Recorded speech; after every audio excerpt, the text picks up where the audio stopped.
We've got 51 people in the room, so we'll get this show on the road, as I like to say. Hello to everybody who's here. We've got more than enough people. We've got more than a quorum, as they say. Cyberdoc, Retired Butcher Boy, Daniel Kester, Alan Sr., Fatty Butterpants. Sometimes I listen to myself. Mindbend, Cyberdoc. Hey, there's me. Ella how you doing, my good friend? Padre, Zach, Johnny Knoxville was not here, I don't think, last time, but I also need to tell Johnny, I don't know if you caught this or not. I did a live stream Wednesday night, what we call a pop-up live stream Wednesday night, just for the heck of it. And it was so successful that I've decided I'm going to try to do one at least, whether it be Wednesday or Tuesday or Thursday. I'm not going to commit to that just yet, but I'll try to do a live stream during the week as a pop-up in the evening. I think it was around 9 o'clock or so. And we had a good showing. So if people show up, I'm there. Scott Summers checking in, as is Zach. I may have called Zach out before. Mark Miller is in the house. What's up? William Page from Odessa, Texas. D. Wood, did you hear about the Bigfoot sighting around Monroe? I don't know how those things get in the news. They claimed in the headline that it was deemed to be credible. What makes a Bigfoot sighting credible when they actually can't even prove the darn things exist? So, Alan Sr., Steve's RV words of wisdom today. Yeah, I don't do a lot of RV stories because, doing a story about somebody who bought an RV and it's defective isn't news. M. Colbus says, I learned anything from Steve. It's don't buy an RV. Analog designer Jay, hi, Steve. Jay Klein says he wasn't blurry. Well, that couldn't be credible then, because we all know that Bigfoot pictures are extremely blurry, out of focus, and usually not even the subject of the photograph. Pyramid 7. Hey, Steve. When luck. To what do we owe this honor? And I've been doing these on Sundays now for some time, and it's always news to somebody. But I do live streams most Sundays at 1 o'clock, 1 to 3-ish, give or take. Janice Ellery from Fort Lauderdale saying hello. Douglas Gaxiola, not in LA, or is that Louisiana? See, I don't know. I could be either one. Johnny Knoxville says my uncle had an RV. He died, but I did not inherit it. Did somebody inherit it? Is it still on the road in his memory? The Life and Times of Ray. I love this camera angle. I get to see a normal setup from this perspective. Wait, you can see that? I remember the first time I was going to do this. I thought, should I give away the fact that that's fake? Yeah, what the heck? So, Vinny Sluga is moving into a group home, says that's good news. So that's good news, my friend. I'm happy for you. American Tours, Kevin, hello. Oscar Padron, hello from Miami. MHOH says now that the entire world has camera on hand, what happened to all the flying saucers? People have pointed that out.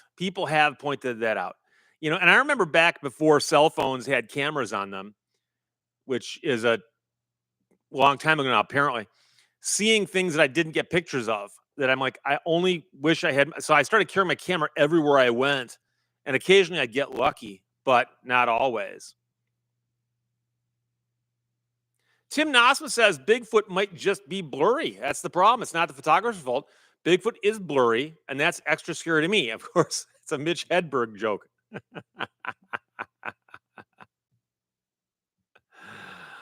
Oh, M. Kolba is inheriting an RV like inheriting a timeshare.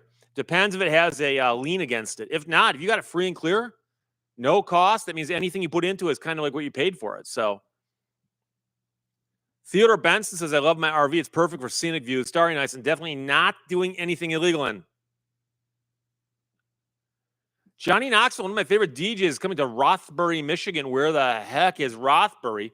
I'm wondering if that's the big festival they have over on the west side of the state once a year. Rothbury, Michigan. I believe that is, yes. So what you're looking at is a pretty large outdoor festival off of 31 that would be south of Ludington and north of Muskegon. And I think it's like a several-day festival. People camp and run around in the woods and hang around in hammocks, solving the world's problems.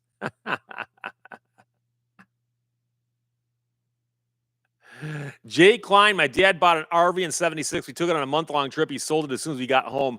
He never even made the first payment. That's an amazing feat. I wonder if he lost any money in the process. I can't imagine that he actually recouped his money, but whatever he lost was simply the cost of the trip. I've mentioned before, some dealers, I don't know if they do anymore, but I know they used to, rent RVs.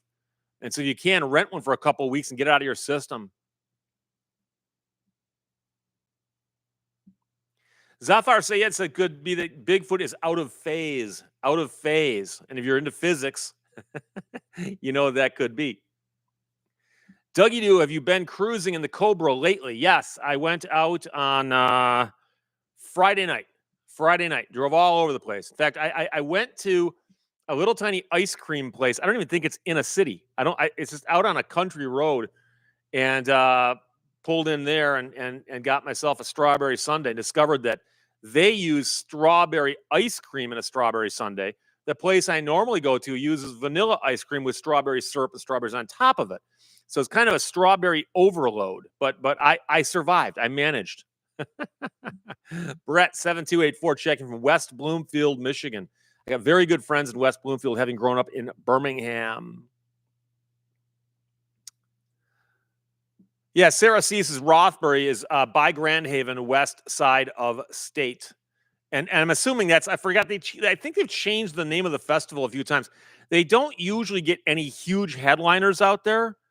It's not like Faster Horses or something at MIS, but they do tend to just bring in DJs and all kinds of EDM stuff. And I've never been there myself. I've spoken to people who did go. And it's basically if you want to spend a blurry weekend, much like Bigfoot. Did you see the Judge Middleton's case where he laid into the prosecutor? You know, I saw the headlines. People sent it to me. I haven't got a chance to watch it yet. I will. Says Brett 7284. David P. checking from San Jose, California. Do you know the way to San Jose? Jeff N4 POD says, how come Steve didn't put up his hand and point to where it's at? Well, it is about right there. But I once got yelled at for not going like this. And I actually had a guy go, Steve, Michigan is your right hand, not your left hand. It's either hand, depending on how you want to do it. Oh, Johnny Knoxville says the Electric Forest Festival. Tiesto will be there. Insane. Well, Johnny, get yourself a VW bus, a couple of hammocks, a hot plate, some bread and some cheese, and go spend the week with the 17, 18, and 19-year-olds who'll be running around out there without parental supervision. I don't know about 17-year-olds, but you know what I'm saying. Roxanne says, I love strawberries so much, I'd probably like that. I just didn't know that. I just assumed that all strawberry sundaes were vanilla with strawberries on top of them. Chris Tope, did you know Madonna? No. And I don't know Iggy Pop either. He's from Michigan. No, Madonna is a couple years older than I am. She went, she's actually originally from Bay City, Michigan. And then her family moved to Rochester Hills somewhere along the way. She graduated from high school in Rochester Hills. I've been by it many times. And then, of course, she moved off to Ann Arbor, where she took classes for like a year and a half, did some modeling for some pictures that showed up later in some magazines, and then moved to New York. But I never heard of her until she put out her first record. So I would not have gotten to know her. So.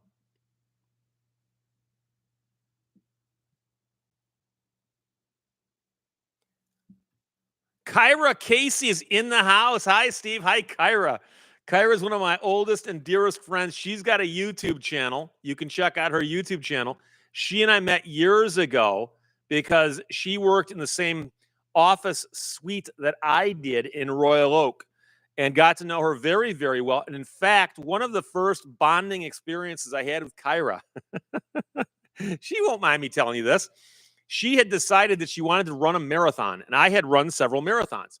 So she said to me, hey, Steve, if I run a marathon, will you give me tips and pointers? I said, sure. So we were talking about training all during the summer and into the early fall.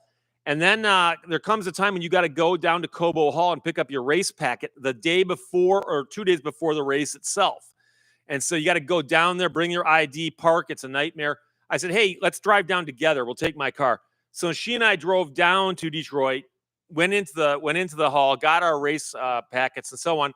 You get a T-shirt, your racing bib. They check your ID to make sure who you say you are, and that you're a U.S. citizen, so you can get back into America. And then we drove back, and we had a great time talking about that. And then I remember she ran and completed the marathon. And I don't care what anybody says. I've had people go, "Well, did you win?" Okay, one person wins the marathon, and they're a professional who's dedicated their entire lives to it. Hobbyists like me or Kyra, if you finish a marathon, trust me, you're doing something that 99% of the population could not do. And so we both finished, and I had a great time. I don't know if she's run any more since then. a lot of people run one marathon and call it a day. Bobby Tango, Pine Stump Junction, Michigan, in the Upper Peninsula of Michigan. I'm not making this up. I got a friend who's got a cabin not far from there. Johnny Knoxville might bring us Tacoma to Electric Forest.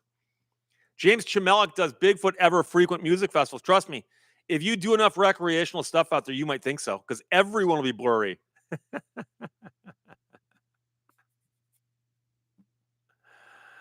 Oh, Kyra Casey, one and done. And she says, yes, I remember, and I'll stick to boxing.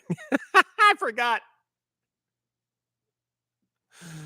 Kyra also picked up kickboxing right around there somewhere. I'm not making this up. And she's actually done some kickboxing tournaments. I've seen pictures of it. I've seen film of it. And she now works out, keeps herself in shape. And I think she's doing more boxing with like a bag and so on. I don't know that she's actually getting into the ring with total strangers and fighting for life or death. But I'm glad to see you, Kyra. I think you might be out of town right now. So that's double bonus. You're checking in from out of town. So I greatly appreciate that. Neuro Cache, I ride dirt bikes in the Upper Peninsula. A lot of trails in the UP, my friend. A lot of trails. Mark Miller, if I'm running, someone is chasing me. And what you do is you yell at them and go, why are you chasing me? So they can yell back, why are you running? James Chisholm, my aunt and uncle have done Boston Marathon multiple times in the senior class. That's one you got to qualify to get into, and even then you might not get into it. Very, very cool. Boston's one of the most famous marathons on the planet. Among other things, it's a point-to-point. So it starts in one town and ends in the other, which is crazy enough as it is. Most marathons, you start and finish near the same spot, so you can park there. And so obviously Boston, you got to park at one end and get taken up to the other end or vice versa. But it's an extremely, I'm not going to say it's like the most difficult one on earth, but it's got some nasty hills towards the end where you do not want them. Oh, Kyra did 3 main events. But Kyra, aren't you always the main event? RJ, the only marathon I'll ever run is the 20 yards to my shop. Daniel Kester, I couldn't walk a marathon. Yeah, I've known people who wound up walking parts of it, and there's no shame in that. Finishing, it's the deal, you know. Kyra Casey says I'm back, so I assume that the trip up north is over. So, but either way, the fact that you checked in on a busy Sunday, I appreciate that. Johnny Knoxville says my high school track coach was a marathoner. Said if you could run 13 miles, you can do the 26.2. His training runs were typically 8 to 10 miles. That is true, but what they'll recommend you do is go out and do 5:10 like that. And then as you get closer to the marathon, go out and do 1:15 and 1:20. Just do 1:20. You don't have to do a 26-mile training run to do a marathon. And I've actually done a marathon, and a month later simply done another marathon, where the previous marathon was training for this one. Johnny Knoxville says New York and Boston are highly regarded. New York's an unusual one because it goes over that bridge right at the beginning, which I believe is the biggest hill on the course. And the number of people they let into that race is also stunning. And so I know that New York has huge prize money. I'm not so sure about Boston if they're in the same category or not. But I know that to win Boston is an achievement. It's like winning the World Series of something. Daniel, any ultra marathons? Not me. My older brother has run several ultra marathons, including a 126-mile race where he ran 100 miles and then a full marathon. I don't know the numbers, but Johnny Knoxville says do the Badwater.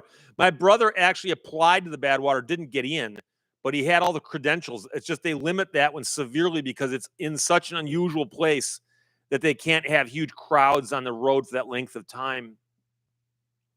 Sometimes I listen to myself. I've biked several centuries, but no thanks on running a marathon. A century, of course, is 100 miles. Same brother does the ultra marathons. Used to do a 24-hour challenge in Michigan where you go out and ride as far as you can in 24 hours. I think he did 350, but I know for him to knock out 200 was like a walk in the park. Yeah, Andrew Kuchowski points out that as you get older, some parts of your body don't enjoy the running. And so I've cut way back on my running. In fact, I haven't run in a while, but I do a lot of biking, mountain biking, and I still use my Peloton if it's raining. I can't ride outside. David Peterson mentions Ragbri in Iowa, a week-long bike marathon. My brother did Ragbri on a unicycle. I'm not kidding you. Same brother did the marathons, ultra marathons, all that stuff. He did Ragbri, which is basically from one end of Iowa to the other on a unicycle. Matthias from Germany, come to Berlin Marathon. No mountains, plenty of pubs. And it's also an extremely flat marathon. Berlin is one where records are often set. It's one of the best, fastest courses out there. I'd love to do that Berlin Marathon. Of course, I'd have to train first. Oh, Mark Miller says he might get a nap later because we're talking so much about exercise. Keith Peavy has run out of breath just watching a marathon. I've seen people who've lost their voices by yelling to support marathon runners. You know. Yeah, Cyberdoc, save your hips and knees. Zach, have you heard of these people? Yeah. My brother's run some ultra marathons, and it's literally a mindset along with putting an investment of time that most people would consider insane. The amount of training that you put in to do a 150-mile run or whatever it is. Wade Pittenger says, I used to eat marathon candy bars. There's also marathon gas, best in the long run. Longtime sponsor of the Detroit Tigers. Johnny Knoxville, the Kenyans dominate Boston. Yeah, there's several countries in Africa where then the national sport is distance running. And some of them, including Eliud Kipchoge, are just machines. And I've jokingly told this to people that you watch guys running a marathon like New York or Boston or a big marathon like that on TV. And they've got a camera on a motorcycle that's running in front and looking back at the lead runner. And the lead runner's just it looks like a jaunt, just a little jog in the park. And I've told people before, you understand that if you at the 25-mile mark jumped onto the course with him, you couldn't keep up with him for more than 20 feet. That's how fast he's moving. It just doesn't look that fast. It's so much faster than you think it is. So it's hard to imagine until you've done it. John Michael Karmas is running for decades, ruined my feet. Johnny Knoxville did a 75-mile bike ride in Milwaukee on a mountain bike. Took 6 hours. My daily rides are usually 16 to 32.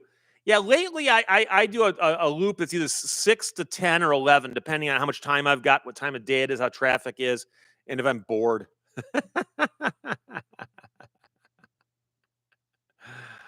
Oh, boy. Steve G, do they make multiple speed unicycles? No, not that I'm aware of. I'm not sure that would work. But what they do have is much larger wheel unicycles. My brother has one of those. I used to ride a smaller one with a smaller wheel, but you get the bigger one and you can go faster. But the problem is you can't coast. So not in the same sense. So Sean John 022992. Oh, people say Steve. Johnny Knoxville says nothing feels better than a runner's high.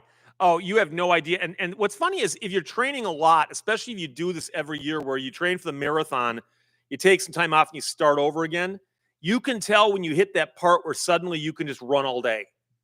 And it's because your body's finally got all the endorphins and stuff balanced out. So William Page says if you have to run down your breakfast, you might get fast. That's actually an evolutionary thing, yes. Indiana SB, hello from South Bend, which I guess is what SB stands for, right? James Chisholm says that's half a penny farthing. Cyberdoc, there are electric unicycles pushing 80 miles. Yeah, that's a little thing you stand on. It looks almost like a sideways skateboard, right? I've seen things like that. Zach, your brother ever do a triathlon? No, no. He probably could, but I think he'd have to put in some time training on the swimming, which I don't think he's ever done competitively. Tim Nossum, did you run track in high school? No, I played soccer. The only high school sport I played soccer. Daniel Kester, I bet it feels good to stop running. Well, I'll tell you right now, if I go for a run or do some exercise, I feel great for the rest of the day. But I'm telling you right now, you run a marathon and you cross a finish line and your body goes into recovery mode and you will be sore and or feeling kind of iffy for a couple days. And so usually what the key is you cross the finish line and you literally, as much water as you can ingest, healthfully, downing the water. And then when your stomach is calm enough to eat something because you've depleted your body of everything. And by the next day, the only thing that really hurts, you'll have some soreness in your calves, possibly your quads. I've actually had my arms get sore from swinging my arms. And occasionally, you'll also get really weird things. Like I often wear my belt. I'll wear my cell phone on a belt holster, clipped to my shorts.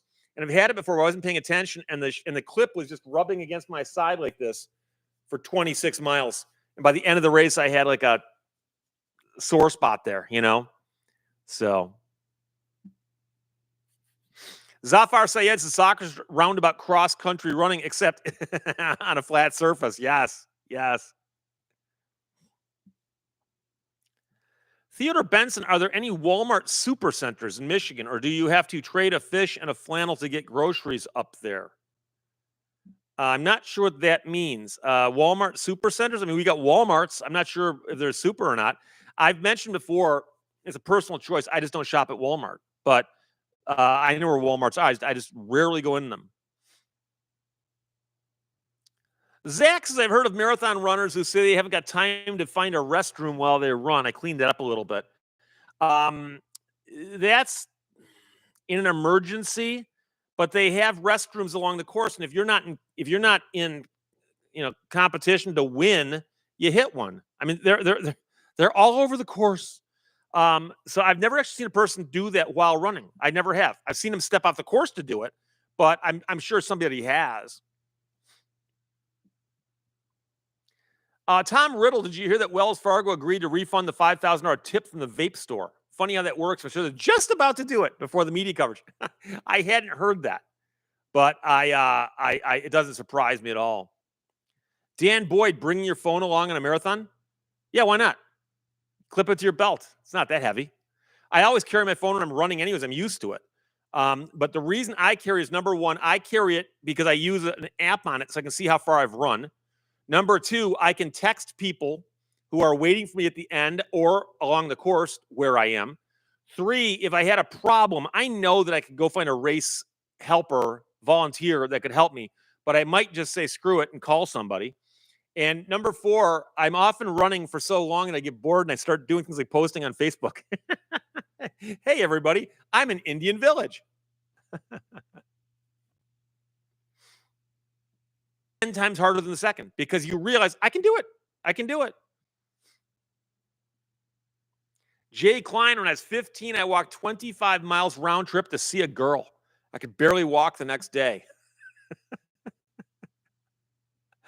That is a hike, my friend. I had a friend who lived, I measured it later, 12 miles from my house that I'd go visit on a bicycle all the time. But 12 miles on a 10 speed's not that hard. Now, granted, I'd often bring my skateboard or a Frisbee with me. But Theodore Benson, I love Walmart. Mike Lackner says someone needs to develop an Ironman competition that includes metal detecting.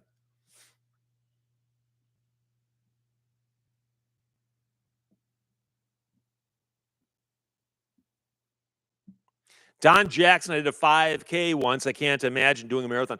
Funny thing is, we measure our distances like that in K, because 5K is 3.1 miles. But it's one of the few things that we measure in K. Although in Flint, they've got a race called the Crim every year. It's a 10-mile race. It's unusual, despite the fact that you think 10 miles would be common, but it's not. But it's pretty cool race to do every year. Bob Blah Blah says, I'm told that you're born with only so much energy. When you use it up, you're done. At least that's what they're telling me.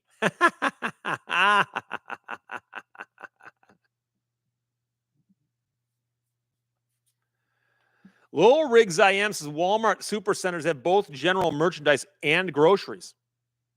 Well, every Walmart I'm familiar with has got groceries. So are those the supercenters? Or I don't know.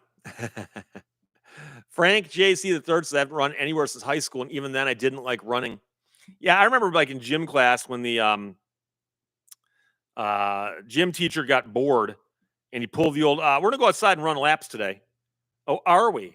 That sounds like a lot of fun. Dan Boyd, when I was a little kid, my gums would hurt when running.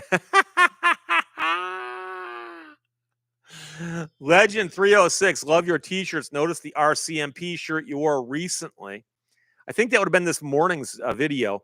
And I've got a friend who's in the RCMP. So the funny thing is people send me shirts and a lot of times it's just someone saw a shirt and sent it to me.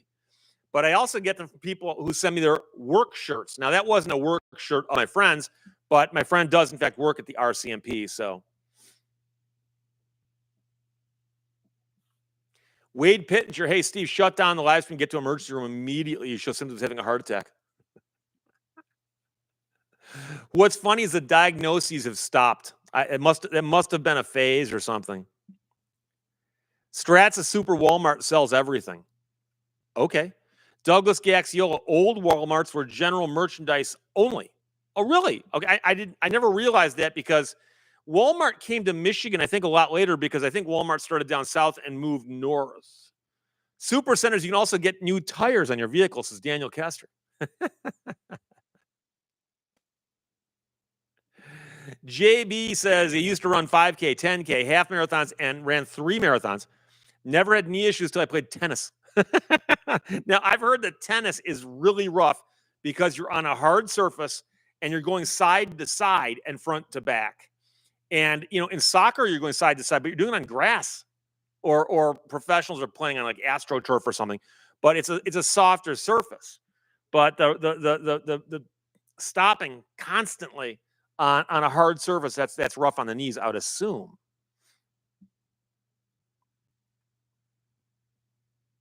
MH08, I remember when Walmart didn't sell groceries. Yeah, I'm not sure what time the first Walmarts came into my area.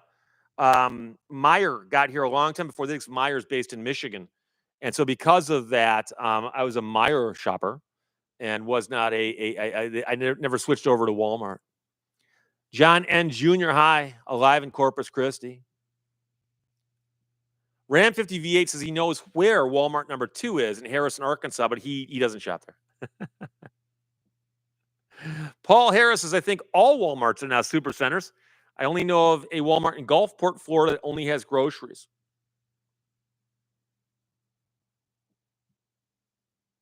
Robin Hood says it depends on the court material and the style of play regarding tennis and your knees. He says it's more rough on the ankles. It's got a lot to do also, I suppose, on how you put your foot down when you're.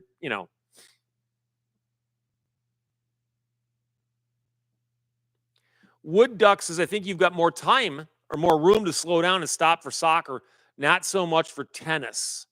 That's probably it too. I mean, obviously a much larger playing surface and a larger ball, and you're playing in more space. So M. Colbus is super Walmarts are like super Targets in Minnesota. I haven't been in a Target in so long. Oh, Andrew Lee, I've run the Equinox Marathon in Fairbanks, Alaska. It has the largest elevation change over the course, up and down hills.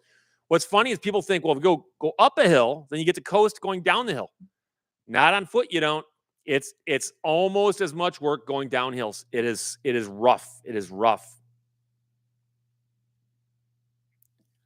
Steve G says, I heard pickleball is popular with orthopedic doctors. You mean for them or their patients? Madam Lestrange, the only thing I run is my mouth. CyberDoc, I visit Walmart to pick up chicks. Strat says there's a Meijer of Thrifty Acres on Coolidge Road. That was the first Meijer I became aware of because I grew up in Birmingham, and the one on Coolidge Road is in Troy, right? That's Troy. I know it's south of 15, north of 14, but I always forget where the cutoff is over there, whether that's Troy or Royal Oak. But I think it's Troy. Ryan says tennis is tough on toes, though. I can imagine. I actually hurt my foot yesterday in the strangest way. I bought a wood chipper. You think chainsaws are fun? Get yourself a wood chipper. I got the wood chipper out and I'm chipping stuff. And before you jam something into it, you got to take some of the side branches off. And I was cutting these things in the ground, and the chipper's way over here, and I lost my balance, and I put my foot down without looking, and there was a branch with the end of a sub branch sticking out, and I stepped right dead center on it, and it went right through my shoe into my foot, and it hurt like a mofo. Now you couldn't hear me scream because the wood chipper makes so much noise, but I didn't think it actually hit my foot. I thought I was feeling it through the bottom of my but no, it went through the shoe. I later checked and it went through. It didn't.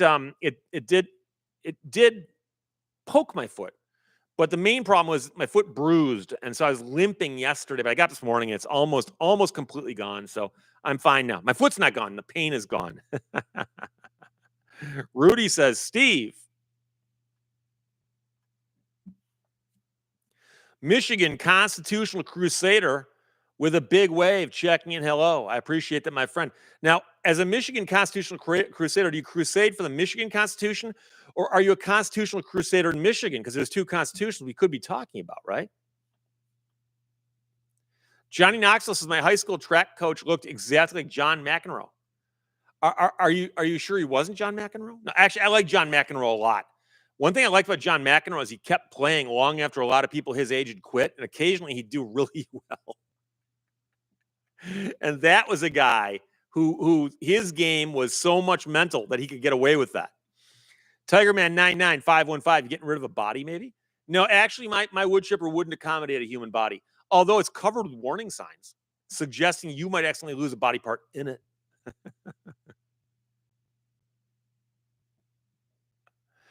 Douglas Gaxiola says Walmart neighborhood markets are grocery only. They're relatively recent, last 15 years. So I'm confused. Were there Walmart stores that had no groceries but just had dry goods, and then there were some that had groceries, and then some that only have groceries? Are there three different things we're talking? I don't know. 57 Willis CJ. So my parents would see me running and think I had extra energy for work. They'd give me extra work as a result. I do remember a phys ed teacher sending us out to do laps in a storm. Oh, phys ed teachers don't do themselves any favors by doing a lot of stuff they do. David Domini Fowler, evening, Steve. Lovely to be able to catch you live. I recommend all my viewers who are into music in any way, shape, or form to check out David Domini Fowler's website. Click on his name. It'll take you to his website. He just moved his studio. You think moving is difficult, like moving furniture? No. You take a chair from one house, you put it in another house, boom, the chair is done.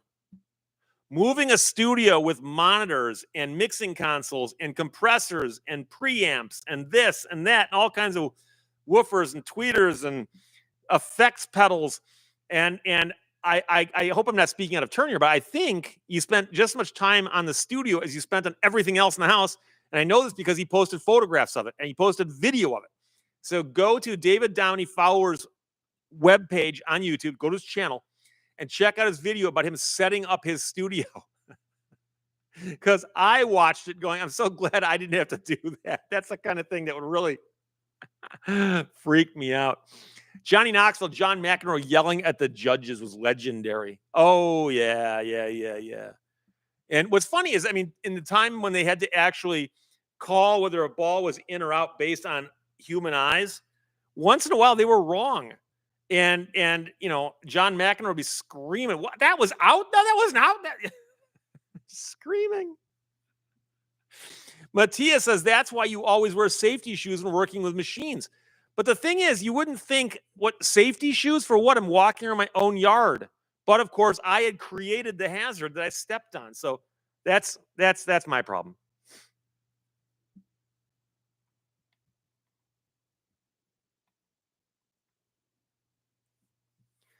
Johnny Knoxville says in the road to Omaha, the Tar Heels are on top, 3-1, bottom of the sixth. Do they play 9 in college? They play 9?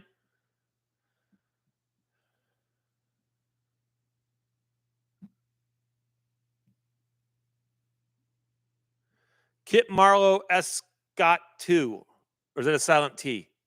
Michigan Constitutional, do you follow lackluster on civil rights attorney? Wade Pittenger, I like Bjorn Borg. He retired in his prime. That's always cool when somebody does that, where they go, you know something? I'm at the top of my game. I think I'll quit. Tim Nossum, wood chippers have the best danger pictograms. I'm thinking about doing a video. I'll do it on my backup channel about all the stickers on my wood chipper. Half of them warn you about things that will void the warranty, and the other half of them will warn you about things that will cause you to lose limbs. And I'm pretty sure if you lose a limb in the wood chipper, it voids the warranty. I could be wrong about that. Robin Hood says, man, running cables is actually a huge workout. And at that point in time, don't you realize that many bands, big shows that play in huge arenas, do that kind of work twice each day? They set it up and tear it down, move it someplace else, set it up, tear it down, move it someplace else. Those guys are the real rock stars.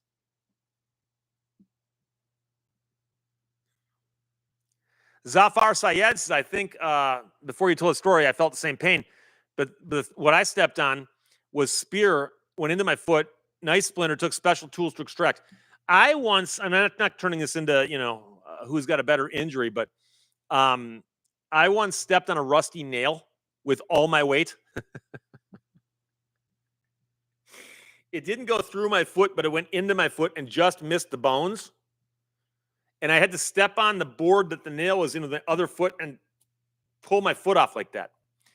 And I limped over to a chair. I was at work, limped over to a chair, took my shoe and my sock off, and there was just a perfect little puncture hole, but nothing else. So I thought, okay, I'm fine. So I wiped it down a little bit, put a Band-Aid on it, put my sock back on, put my shoe back, and went back to work. That night, my foot started throbbing. Bad. The next morning, I limped into work, and my boss goes, why are you limping? And I remember that nail I stepped on yesterday. And he goes, yeah, what about it? I go, it went into my foot. And he goes, and you're limping? I go, yeah. And he goes, maybe you should see a doctor. I'm like, no, I'm fine. He goes, no, Steve. And there was a clinic, walk-in clinic not far away, and I walked in, and they x-rayed my foot, and the guy goes, if you'd put that into a bone, you'd be in so much trouble. He goes, but it didn't. They x-rayed my foot. There was no damage to bones. But he goes, but you've got a severe infection. So gave me all kinds of stuff for it, which eventually got better. Within a few days, I was walking normally again. But it's when you're young, you think you're indestructible. So David Dominic Fowler, yeah, cheers. It took a couple of months.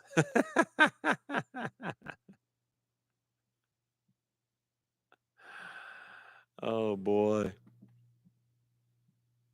Jeff 1618, osteomyelitis. Robert Torre, lockjaw. You could have gotten lockjaw. That's what they always tell you. You could get lockjaw or tetanus. Paul Harris, I knew the rental company that rented a wood chipper as part of a wife disappearance investigation. You'd think if they knew what wood chipper it was, they could go in there and check it for something, right? But yeah, you never know.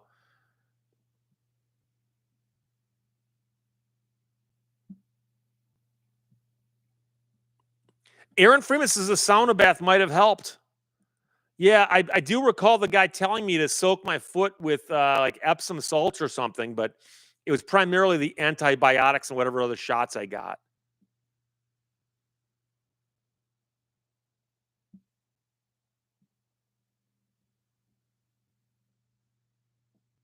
Fatty McButterpants, I stepped on a golf tee barefoot. Was it? I mean, I'm assuming sharp side up, and there was. Oh boy.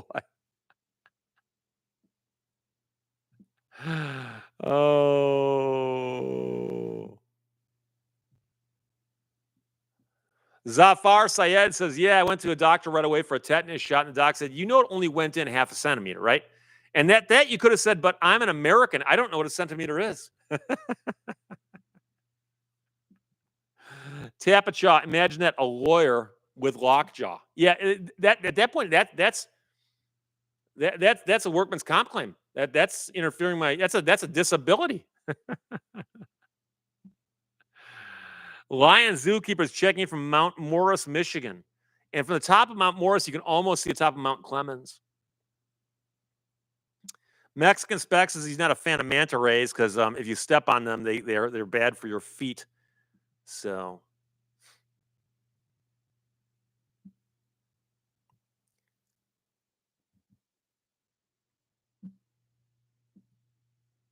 Tigerman 99515 says thanks for mentioning chainsaws. Time to sharpen some chains.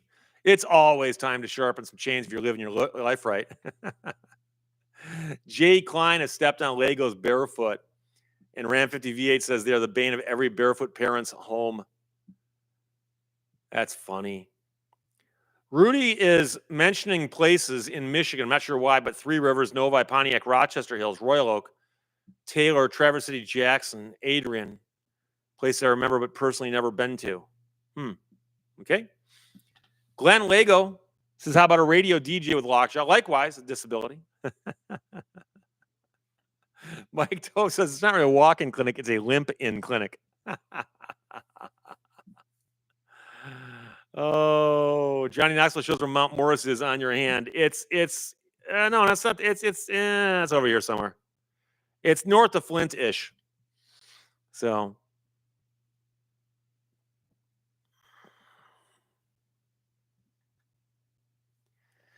Kit Marlowe Esco too. They even teach metric to English conversion anymore? I'm assuming they do in some math class, right? I got it like in 7th or 8th grade. And there are some conversions you should teach anybody. And the most obvious one is like, the miles to kilometers, and liters to cubic inches for you guys who like cars. You should know that. And then 25 millimeters to an inch, roughly. Okay. And those will get you by. But what bothers me is when people give me something in Celsius, I don't know. I never learned a conversion that worked that well in my head.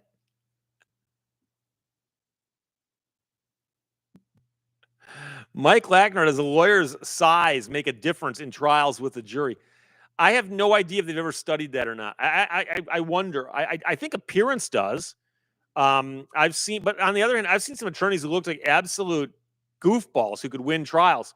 So, judging what total strangers off the street might find compelling, I don't know. I do remember having a trial against a woman, opposing counsel, who was about this tall. And it was comical. She was under 5 feet tall. And I would never, ever do anything to make fun of somebody over their height or anything like that. But there was an occasion because we were in a really small courtroom and the podium where you stood to question the witnesses was here, and my table is here and her table is here. And so if she was examining a witness, she'd be right here talking this way towards the witness. And there's a point in time where she asked a question and the judge required you to stand up to make an objection. So I stood up and objected, and I made my objection. The judge goes, sustained, and I sat down. And she started her second question, and she got 2 words into it, and I stood up. And so remember, I'm standing here and she's standing here, okay? Think about that for height. I mean, it was comical. I'm towering over her. I stood up, and she does one of these. And she goes, Your Honor, I haven't asked my question yet. And I go, I haven't objected yet. Judge goes, ask your question. She asked it. I go, objection. And the judge sustained it. I sat back down. She was terrified to ask any questions after that. But it made her be a little more honest with good questions. So, but yeah, that one just worked out mainly because of the way the furniture was arranged in the courtroom.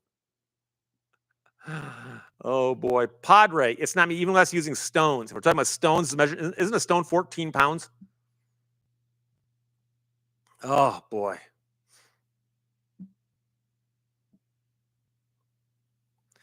Aaron Freeman says miles and kilometers convert to furlongs. What's the speed of light in furlongs per fortnight? I just watched the Simpsons episode where Grandpa Simpson says my car gets 3 rods to Hogshead, and I like it that way. And you can go online and find people who do the conversion of rods into miles and hogsheads into gallons, and then clarify it. Oh, Rudy says clarification. We were just throwing out names we used to deliver freight to when I had a fleet of trucks running through the Midwest. Oh, cool. Oh, cool. Yeah, Robin, objection, height difference. See, she should have brought a stack of phone books because we had them back then. That's how long ago the case was. And she could have stepped onto a phone book and said, now that I'm at the same height as Mr. Lehto, I can now debate this. It was just funny because the jury was on this side of the courtroom. The witness was here. The judge was here. So when I stood up, I don't think the jury could see her, which didn't help her case any. Believe in yourself says it seems I'm 18.5 stone. Ram 50 V8 does say some of these conversions depend on the time because they've changed over the last 500 years. And by the way, there's a fantastic book called The Measure of All Things. And it's the history of measuring distance and tells a lot about the invention and creation of the metric system. But you have to understand that there was a time when you'd go to the local fair or the local market to buy wheat, and you'd buy a bushel of wheat. And a bushel in one town was different than a bushel from another town. They weren't standardized that well yet. And so even lengths, you go to a market to buy a yard of material, and some guy measures it off using his measurement. And if you brought your own, it might be different. You might get an argument about it. And so weights and measures are actually one of the earliest things they did to try to allow consumers to have more power to understand what they're buying. If I go to the market and buy 3 pigs, I mean, there's 3 pigs, right? But if I go to the market to buy 3 pounds of ham and you say that's 3 pounds, how do I know you're telling the truth? So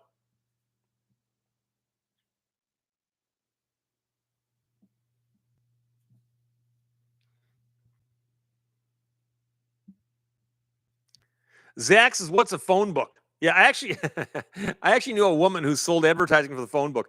One of the last times I even think of phone books. I wonder what she's doing now. I'm sure she's selling something else now. But Johnny Knoxville bushel basket. Yeah, that was the whole thing. Is a bushel basket. You know, there's a certain type of bushel basket you can imagine them using at like farmers markets and so on. But the thing is that one bushel basket. Number one, is it leveled at the top or does it heap? You know, a heaping basket. So Milo Cannon, good morning, Mr. Lehto, and to everyone watching. I do not know where you're located, but if it's morning where you are, I'm not sure. Could be Milo Cannon. Depends on if you go with the European pronunciation or not. Zach, 4 years ago. A score. Out of context, most people are like, what's a score in a number, you know? Robin Hood, how long a string? Believe it or not, some towns would actually declare what a yard was, and they would actually take a metal bar and label it a yard, and they would affix it to the side of the city hall. And if you got an argument, you could drag something over there and measure it and go, okay, it's short or not. So.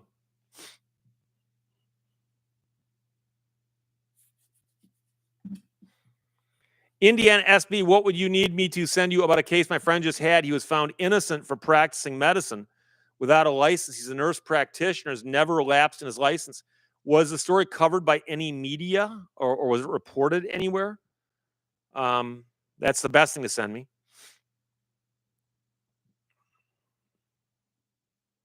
Mexican spec sold a Camaro IROC to a very short woman. She asked for us to screw wood blocks to the gas and brake pedals. We did, and she was happy. I've seen people who put things on their pedals to boost to where they can, step. Sometimes the list to myself points out that they aren't making yardsticks any longer. It's kind of like the future ain't what it used to be. So Johnny Knoxville says 120 centimeters to a cubit. A cubit.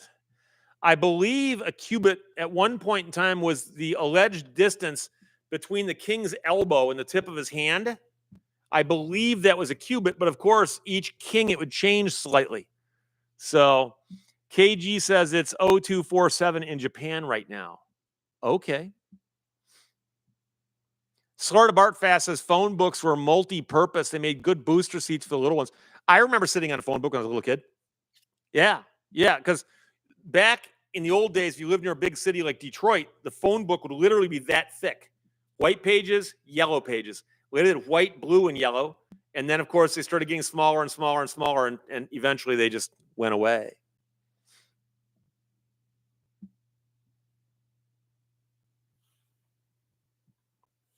Mexican Spec says the car was new in 1987, and the dealer refused to move the seat for safety reasons, so the wood blocks was the way to go. Oh, there might be other problems as far as moving the seat physically further forward than designed at the factory, especially with the airbags.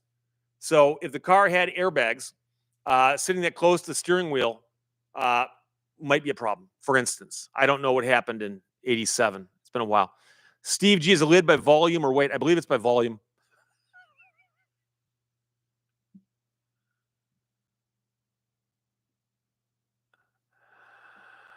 Oh. Strat, there are old properties in Florida that are still platted using meets and bounds. There's a lot of places that still do. In law school, we had to learn that. And I admit I went to law school 31 years ago, 34 years ago. Jeez, time flies by. The years just pile up. Padre had a cat that's born with 3 feet, so I named her Yardstick. That's pretty good. Grande Tacos, as I said, in an unabridged dictionary in the 70s, and I still have it. Lion Zookeeper, I haven't seen a phone book in years. I've seen them. They still issue them in some places, but I don't know if they're put up by the phone company or by private companies. So the woman I know who was a salesperson for the phone book was selling advertising for a private phone book. Had nothing to do with the phone company. And they had pretty good distribution for about 1 or 2 years right before phone books became obsolete. I'm now going to fill up some water here. And coincidentally, the cup kind of matches the shirt. But I'm going to let you know right now, I grabbed the cup before I grabbed the shirt.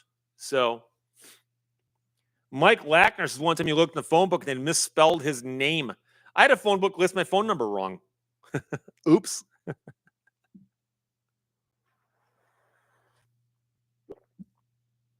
Damien says they're mostly yellow pages these days. Yeah, of course. But, you know, I mean, you got to think back. There was a time when you could actually write a letter and put Bob Johnson, Ironwood, Michigan, and it would get to him because the mailman knew him and knew where he lived. Long time ago. Radicals, which law school, and is it still around? Strangely, a couple of law schools have been downsizing a lot, but they're mainly the new ones. I went to Southwestern University School of Law in Los Angeles. I wore the shirt about a week ago. It's purple. They are not related to a regular university, strangely enough. They're just a standalone school, but they call themselves a university because at one point in time, they actually thought about expanding out into other fields, but just never did. So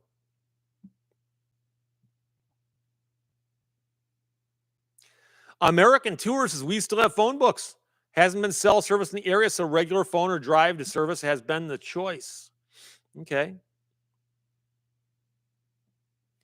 Quick Silverman Blue. How much time should you give a dealership to produce a title or registration? Car has been paid for by my credit union.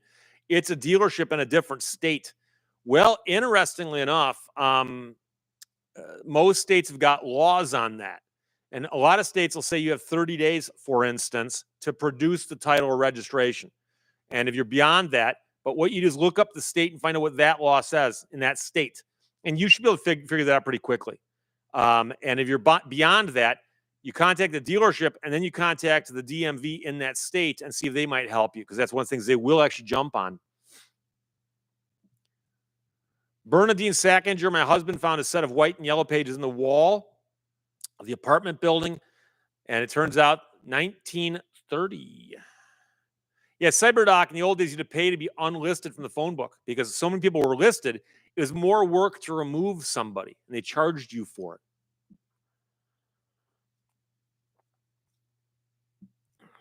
Mexican Spec, Chicago 60609 was all they needed on some of those mail order products. The Spiegel catalog was 60609. You always heard that at the end of the game shows. Prizes today were donated by or contributed by Spiegel, the Spiegel catalog. Chicago, Illinois 60609.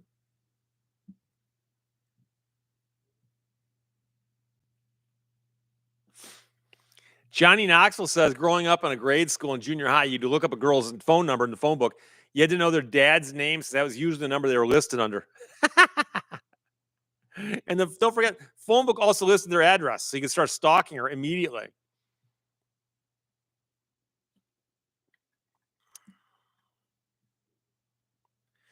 Kit Marlowe S. Scott, too. My mother can still remember having a party line until the 1960s. Yeah, we've talked about this before. The last party line, I think, was in use in like 1970s or 80s. Tim Nossum. Was there something that happened in your life that made you want to become an attorney? Not really in that sense, but I did actually handle a case by myself where I sued a transmission shop and I won in small claims court. That was fun.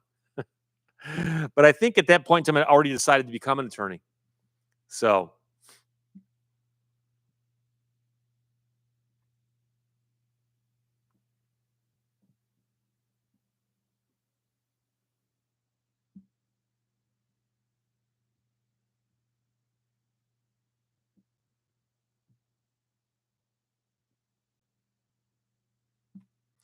Bernadine Sackinger, why'd they stop using names as telephone exchanges? You mean like Beechwood 45789? Primarily because I think most people don't know what that means. And also some keyboards nowadays don't have the letters on them. But I know for the longest time in the area I lived, where my parents and I lived, the phone numbers started with 64. So you often hear people say Michigan and then the last 5 digits, Michigan. And that was the exchange. But I think it's a little of everything. Kit Marlowe S. Scott 2. Are you the only attorney in your family? Yes, I am. 4 running away says, I got a fortune cookie that said you would make a good lawyer. Is this accurate? Obviously, if you can't trust a fortune cookie, sue the fortune cookie manufacturer. But you could always get a second opinion from a magic 8-ball.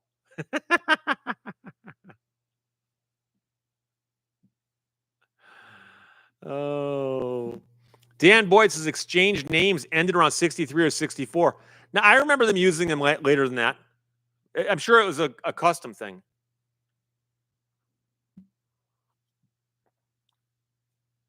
Stormtrooper 88, I have that same shirt. This one here? I've got about a dozen of these. And they were gifted to me by some viewers of mine who send me a lot of stuff, which I greatly appreciate. Mexican Spec, does a family need more than one lawyer? Probably not.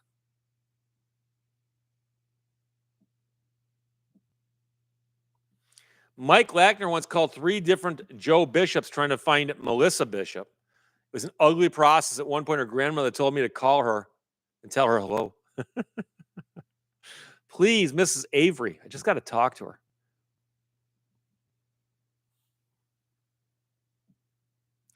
Strat says, when I was a little boy, Michigan Bell still had live switchboard operators in Royal Oak. Wouldn't surprise me. Wouldn't surprise me. What's an amazing thing to think about is how many people they had to employ to do that stuff. Remember calling information, speaking to an operator? Yeah, I'm looking for a phone number. Do you know how to spell that?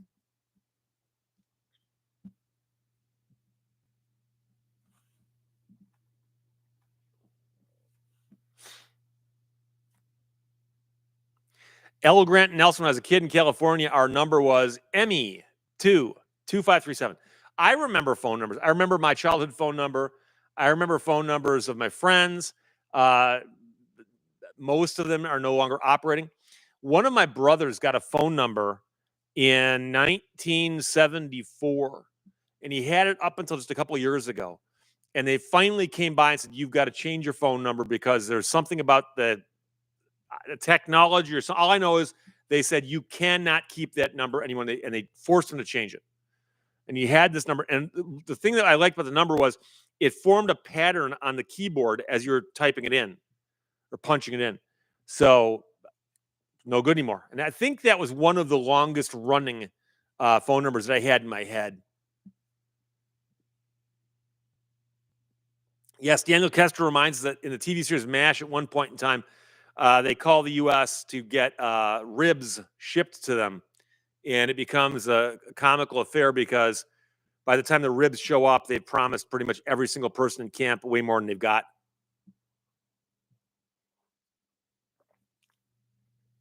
Johnny Knoxville, people trying to pick up female phone operators. I know a guy who once went on a date with a woman he spoke to while making reservations for an air flight, he's making these flight reservations, and the two of them naturally started flirting.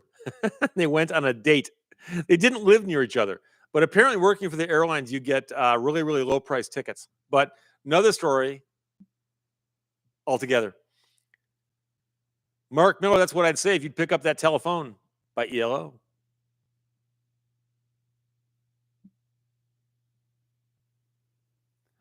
Mexican Spec VE 86044, the grandmother's number in Los Angeles. Los Angeles. Johnny Knoxville *69 for tracing the prank caller. And then, of course, there's another one you can dial to block the caller ID and so on and so forth. It's a game of cat and mouse. Damien, my first real job was as a telemarketer. Worst job I ever had. And it's gotten worse. People hate telemarketing calls now. They hate them.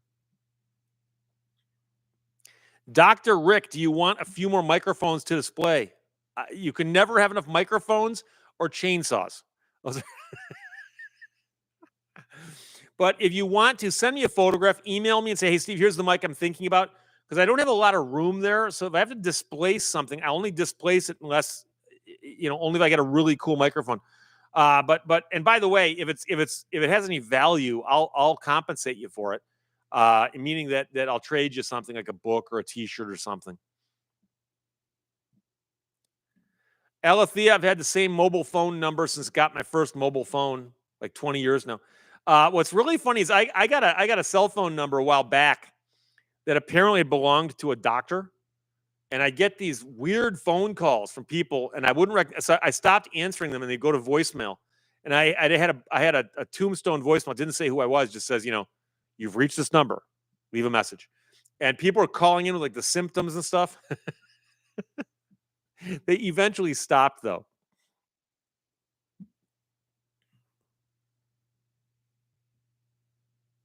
Mexican Spec, talk about chainsaws and wood chippers. No, you understand, if you grew up like me raking leaves and mowing lawns, the idea that I have a machine that I can fire up and I throw stuff into it and it disappears. I like that. I like that.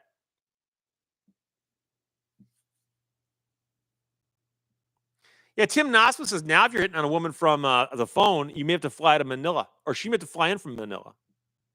Oh, sometimes I listen to myself accidentally dialing a fax machine was terrible.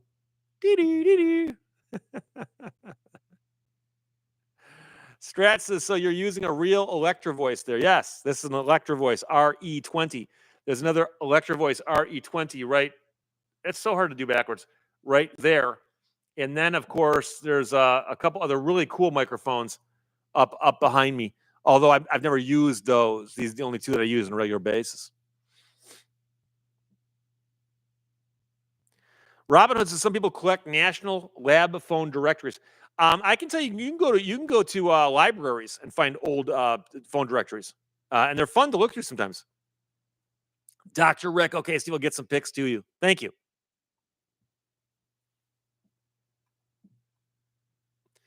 Chris Bedesa, does anybody use fax machines? I have a fax number, but it is virtual, meaning that if you fax to my fax number, something in the internet, Gremlins or something, converts it to an image and they email it to me. Blah, blah, blah. Talk to you long time. It's got to be done with the inflections.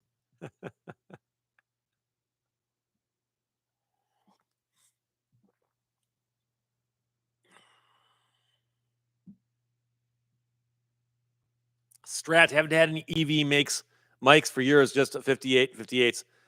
So I'm sure. Yeah, I like the RE20. I use these in radio a lot, and I'm just used to how they sound. Although this one is obviously not centered as well as it should be.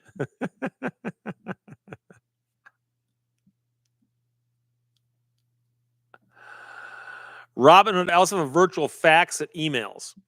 Yeah, I don't know. I haven't had to fax anything to anybody else because I would just scan it and email it to them. So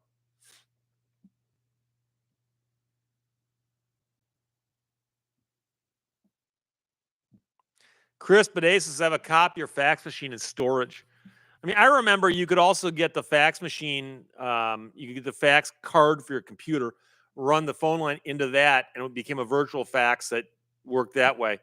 But I remember having a really cool fax machine as a little tower, and you put the paper on one side, and it came out the other side, and you know.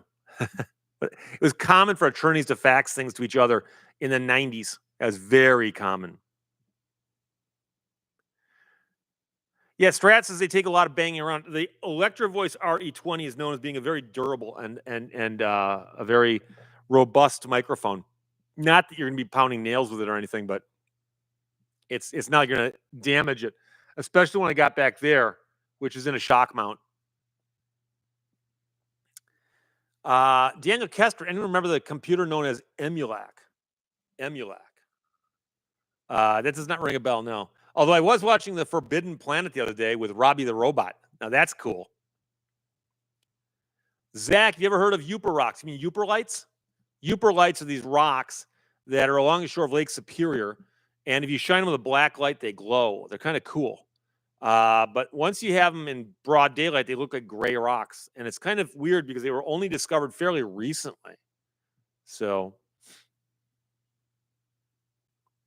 Stormtrooper 88, you hear about the cargo ship full of EVs out there in the ocean, smoking.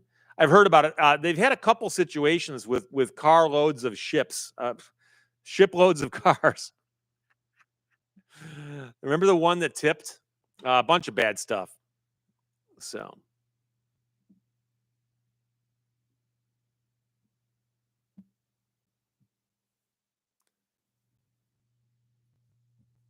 Bob blah blah on the radio DJ booth. Was there ever any concern about sterilizing the microphone between DJs? No, but you would just try not to touch it with your face. But I remember coming into a studio before, back when they were allowed to smoke in the studios, and the windscreen, if you had one, would smell like cigarette smoke. It was gross. So.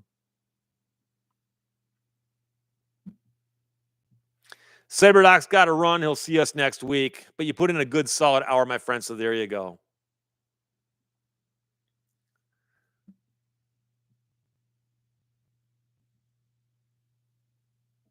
Sometimes I listen to myself, says in Germany they've got Flymos, which is a lawnmower without blades that hovers. I've seen those here also. The problem, of course, is how do they direct themselves? Or do they, it's an idea that's never really caught on.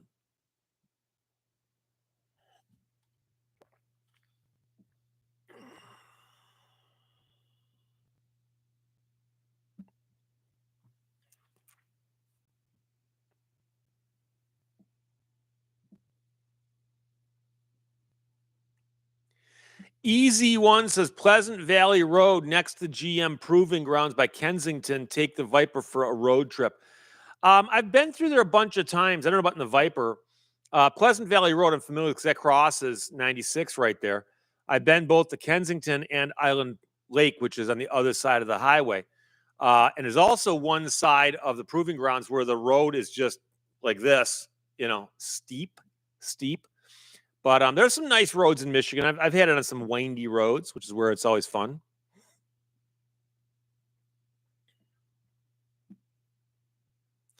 JB Weld, we could smoke on submarines up until 2010. I remember asking Doc if it was unhealthy, and he told us, nah, our air cleaning equipment was great. Turns out it wasn't good. What's weird, though, is that in like some movies, they'll get that horribly wrong. And I know that in World War II, I'm reasonably certain that you were not allowed to smoke on submarines. But they always show them doing it because they always think, well, hey, people are in war, they're smoking, right? And of course, like for instance, if you're on a U-boat and there are fumes coming off the batteries, you might not want to have a whole lot of open flames around there. But I could be wrong.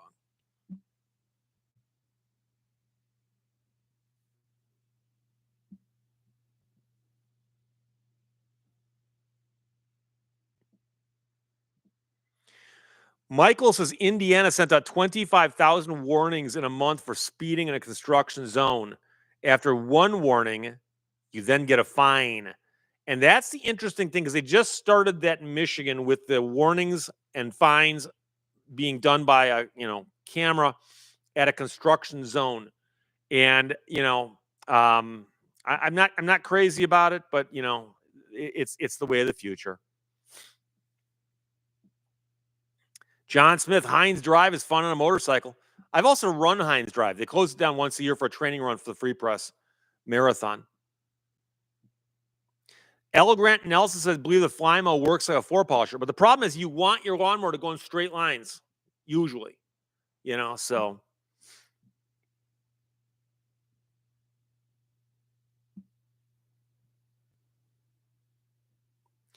Thomas Hines, smoking was generally permitted on World War II submarines. I also know that, for instance, it's not uncommon to see cleanly shaven men on board U-boats in World War II, late in the war.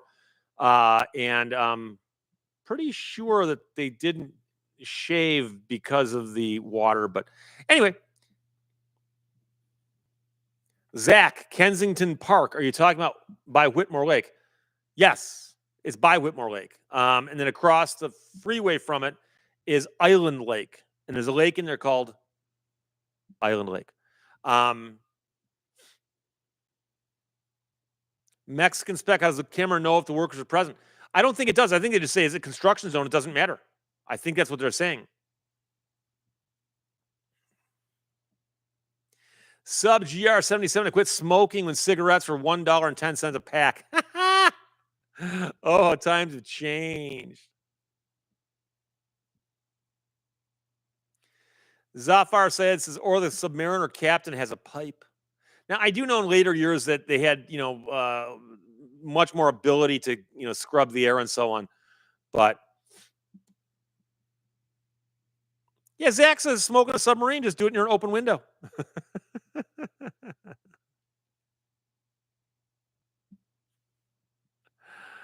Oh, boy.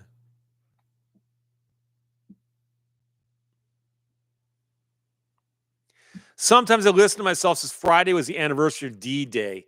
Our history is dying. I actually heard quite a bit about it on Facebook and so on. And I've mentioned before, and I don't want to beat it to death, but I've been to Normandy. I've walked the beach at Normandy. I've gone to the cemetery at the top of the bluffs and walked around the American cemetery. And I've been to Europe many times, 5 times, 6 times, something like that. And I've been to France twice. And I'm here to tell you that if you go to Europe and you're an American, or even if you're just anybody making a big trip and you had to go to one place, Normandy. And I'll tell you right now, I went out there, not really sure what to expect. Went out there in the off season, so there wasn't a ton of people there.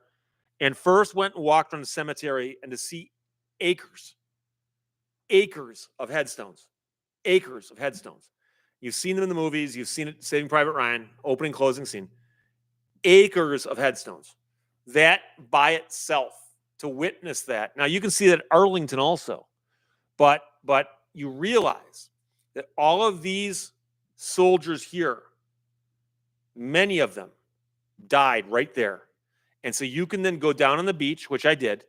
I was there at low tide, which the invasion started around low tide. And I walked down to the water's edge and turned around and took photographs straight back and then this way and that way. And I've seen the identical landscape in photographs from that day. And to stand in a spot where you knew that the sailors were dropping off the soldiers right there. And these guys are running through the shallow water and they get to where I am, they're on dry ground, and they've still got a couple hundred feet to go. And there are people shooting at them, people dropping stuff on them. And you can watch all the movies you want. You can read all about it you want. You can talk to people who were there. Go stand there and take it all in. And I've read so many books on World War II. I've read so many books on history, European history, French history, everything. Standing there and spending one afternoon, like I said, cemetery, beach, and just taking it all in was the equivalent of like an entire series of history courses at college. It was moving, unbelievable. Ram 50 V8. I watched Patton last night. I only laughed because Patton was one of those movies where their heart was in the right place. But of course, they didn't have any of the authentic tanks. They're using the wrong tanks, which is really, really difficult for people like me to watch them using, modern era tanks. They're supposed to be, in North Africa in World War II. But I'm going to tell you a funny story that I've never told on this channel before. But my mother was, she was a bit of a, she had a bit of a religious background to her that was perhaps a little more than me and my brothers picked up. You know what I'm saying? And when we were little kids, Patton the movie came out, and we hadn't gone to see a movie as a family in a long time. And so somebody, one of my older brothers, or possibly all of us, really just started hounding them, my mom and dad, to take us to see Patton. We wanted to see Patton. Patton sounds like a great movie. Let's go see Patton. My mom and dad take their 6 boys to see Patton. So all 8 of us show up at this theater. We all sit down. And if you've seen the movie, the movie starts with George C. Scott walking out up onto a stage as if he's in front of a bunch of troops, but he's in essence addressing the audience. Oh, blood and guts. And he starts lecturing them about how it's your job to kill that other bastard before he kills you. I didn't need to look over at my mom to see how she's reacting to this. I was just like, George C. Scott might be in trouble now. And I remember we watched the movie, and I don't even remember if anybody mentioned it, but we never saw another movie again as a family. That was the last movie my family saw, where all 8 of us were there. Mom, dad, 6 boys. That was it. That was the last time. That was it. And it was simply because that opening scene. I mentioned that to my brother. Remember going to see Pat? He goes, "Oh my God, what were our parents thinking?" And I said, "Well, I don't know if they bothered to look it up to see, like, is it filled with profanity in the first 30 seconds? Yes." William Page, you walk into the Normandy Cemetery, it takes your breath away. It is, I hate to say this, indescribable. Strat says, as a Gold Star father, words can't describe my feelings for all that have served. I agree with you wholeheartedly. MH08, I still know one World War II veteran who's still alive. Yeah, and I remember a few years ago when the last documented World War I veteran had passed away. And now, of course, the World War II veterans are disappearing as well. So B. Leo says Patton is on YouTube as free with ads. Just watch the first minute of it. And imagine me sitting next to my mom. Just, I was surprised she didn't drag us out. I'm surprised we're leaving. I was so surprised that we didn't get up and walk out. Jim Skeldag, have you been to Gettysburg? No, I have not. I'd like to go. That's one I have not been to.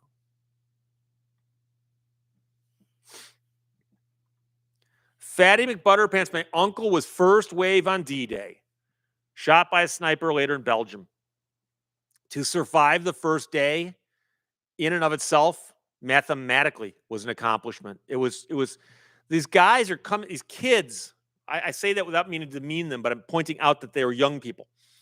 Young people climbing off these launch craft that they've been on for a while after eating a huge breakfast. And they jump into water and they're wearing World War II uniforms, which are not exactly lightweight athletic gear, carrying like 40 pounds of equipment with like shovels and a rifle and ammunition and mess kits and all this stuff. And you're trying to scramble across this beach that the Germans have had sighted in with their artillery for months. Just getting through that would have been crazy. So M points out that George C. Scott was an excellent actor. Oh, he portrayed Patton remarkably well. Robert Torres says MacArthur made a cameo on MASH one time. Didn't he just buzz through the camp?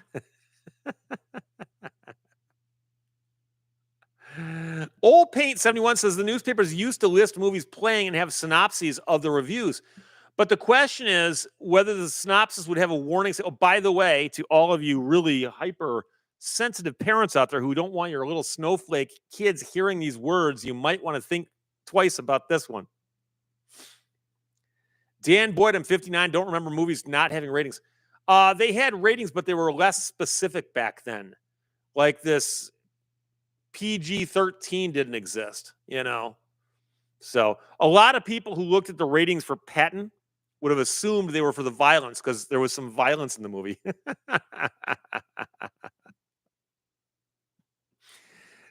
James Milano. Hi, Steve from Puebla. Thank you for checking in, my friend. Stop Spam and M says, recently visited the D-Day Memorial in Bedford County, Virginia.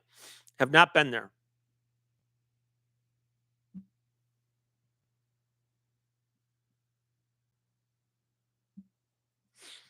Tigerman 99515 says our Marines had it tough in the Pacific. Yeah, talking about D-Day, not meaning to demean the people who went elsewhere. You got to understand that in the Pacific, that island hopping was like D-Day over and over again, like Groundhog Day. There were some islands where they had to come ashore and fight for like every square foot, hand-to-hand combat with like flamethrowers and stuff. And then once that island is taken over, go to the next island and do it again. I mean, so I don't want to demean anybody's job in the war, no matter what theater they served in. Mexican specs, I need the kids. I don't believe shielding kids. They need to experience life. I agree with you on that. And I never really debated this with my mother because my mother was very convinced in what she was saying, but my mom didn't understand that I could watch a movie and hear somebody like George C. Scott portraying Patton using words much the way Patton used them, and it wouldn't cause me to run out and commit crimes or something. I'm not quite sure what she thought that exposing me to that was going to do, but I'm going to hear dirty words in my life at one time or another. Usually yelled at me in traffic, but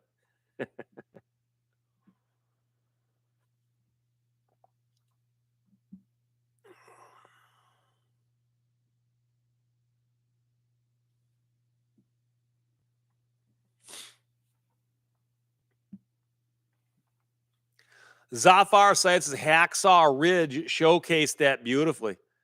What the difficulty of fighting for every square inch on an island? Yeah. Another very good movie.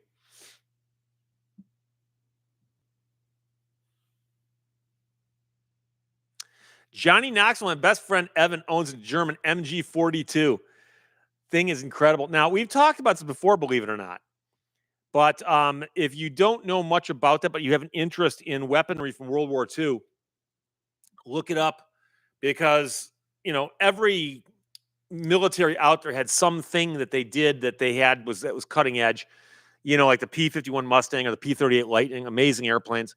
But the MG42 was a weapon that the Germans developed. It was launched in essence in 42 because that's how they did things. And It had an extremely high rate of fire. And among other things, it came with an interchangeable barrel. And the crew firing it took at least two people. You'd have one person working the trigger and aiming it, and another person feeding in the ammunition and changing the barrels. And they actually came with the equivalent of like an oven mitt. It was an asbestos glove. And when you needed to change the barrel out, you'd hit the gunner on the side of the head to let him know. He'd let go of the gun, and you'd grab this lever and work the lever, pull the hot barrel out with your gloved hand. I know I showed the other one, but the gloved hand. Put it down, grab a cold barrel, put the cold barrel in, and let him know he can start firing again. And they actually represented that very well in Saving Private Ryan when they stormed that weird radar installation thing. And Tom Hanks actually said, let's start moving in. And when he goes to change his barrels, we'll do this. And he mentions that. And when they finally get up there and they approach, you can hear the crackling of the guns. The barrels are crackling. And they added in the sound effect because they would do that. They got so hot they would crackle until they cooled off. And so it's a fascinating thing. I've always thought that'd be an amazing thing to see in real life. I've seen footage of them, of course, but yeah, that probably takes some special paperwork and permissions to get that to work. Yeah, Daniel Kester liked The Longest Day. That's the one I mentioned last week. I just saw that recently also.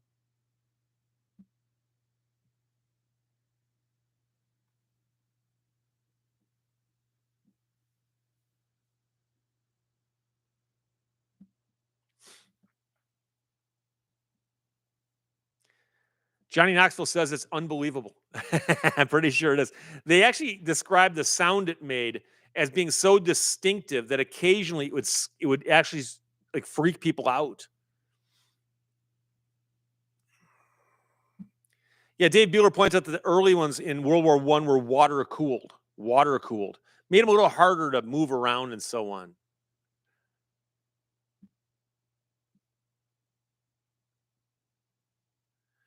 Parker, what about trespassing? If someone's sitting at a bus stop, which is technically on private property, but was put there for the use of bus stop passengers. That's the kind of thing where if somebody were to complain about it, person goes, I'm waiting for a bus. But if the bus comes by and they don't get on it, then they're not waiting for a bus. And so there's a gray area that'd be very, very hard to get someone kicked off a bus stop bench if they weren't actually waiting for a bus. I think most people would say, yeah, but somebody walks by and sits on the bench. I mean, seriously, who are they hurting? But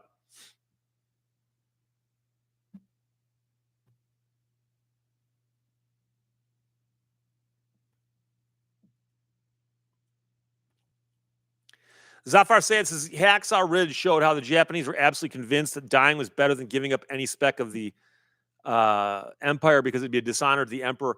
It's also, and that's, I understand what you're saying, and you're right, but there's a much deeper um, thing in their culture. Japanese culture is very, very different, and there's more in their culture about the honor of doing your job and doing your duty, and that's one of the reasons that they would fight to the death because they considered surrender to be so contrary to what you are supposed to do if you have any honor at all. So it made it extremely difficult. Parker, is it still trespassing? Well, the question is it trespassing that anything will be done about? Because arguably, yes, but would it be enforced? Probably not. So,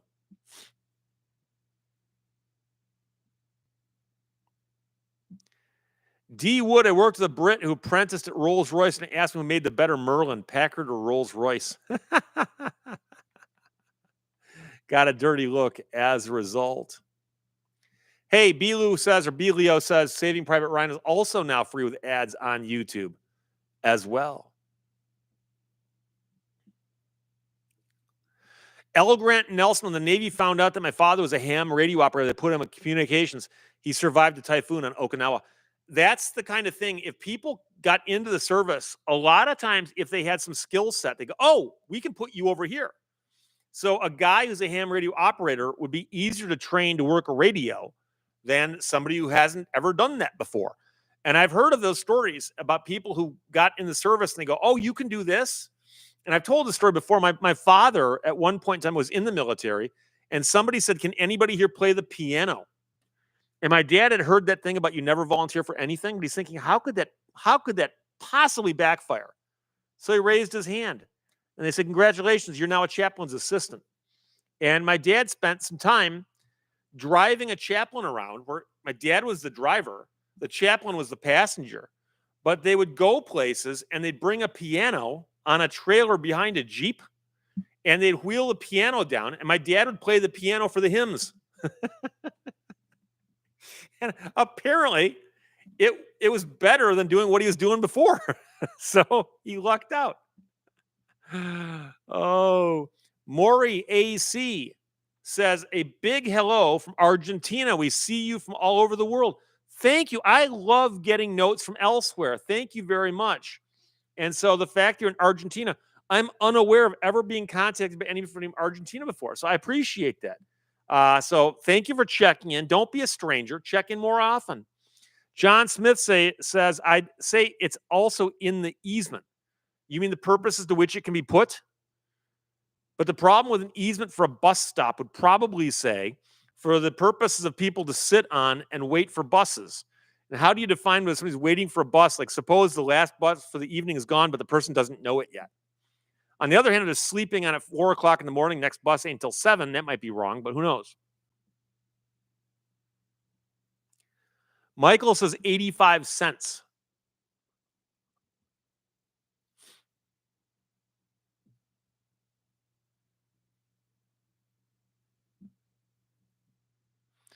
Old Paint 71, ever seen a photo of a P-47 that hit the ground while strafing an enemy airfield and managed to fly back to base and land safely? Makes you wonder what they hit, because generally speaking, if you're flying and you hit something, if you bend the prop, you're in trouble.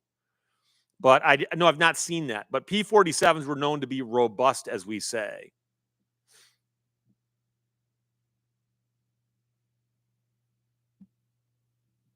John Smith, driving a Jeep is way better than humping a pack.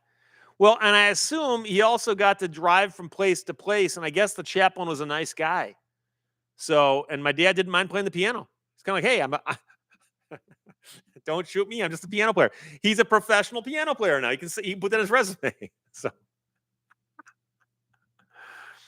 Sig226, how about waiting on a friend? Could be that you're sitting in the bus waiting for a friend. Sometimes I listen to myself, says this definitely is the best, fastest 2 hours of the week, unless you do a pop-up, which those aren't 2 hours yet. So, Dr. Swackens checking in, watching from the warm sands of Ellesmere. Shout out to all the desert cats in the club. I hope I pronounced that close. Stop spam and my dad was a P-51 pilot in the Pacific. Now, you don't hear about a lot of P-51s in the Pacific, do you?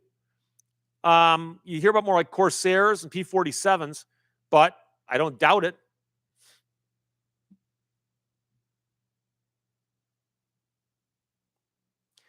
Belios says the P-47 was the greatest of all time, or the GOAT, as the kids would say. I like the P-51. I also like the P-38. I'm also a little inclined towards the Me-262, the German jet that they got flying. But yeah, there's a lot of cool airplanes. Sadly, a lot of them got scrapped after the war. Old Paint says the prop was bent so badly it's tough to see how it was developing enough thrust to keep the plane in the air. Because that's one thing about that plane, I believe it was heavy.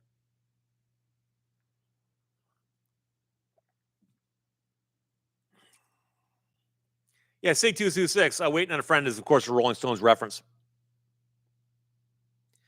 Harry Selden, is there anything against parking across a sidewalk in your driveway? Check your local ordinances, because there might be obstructing the sidewalk. But of course, the irony there is that you probably own the dirt under the sidewalk, but you've probably granted an easement to the municipality to put a sidewalk over there so people can walk on it. So most people don't regret that until they realize that it wasn't done by them, it was done by the previous homeowner. So, Unk says, I would hope the chaplain would be a nice guy, but you never know.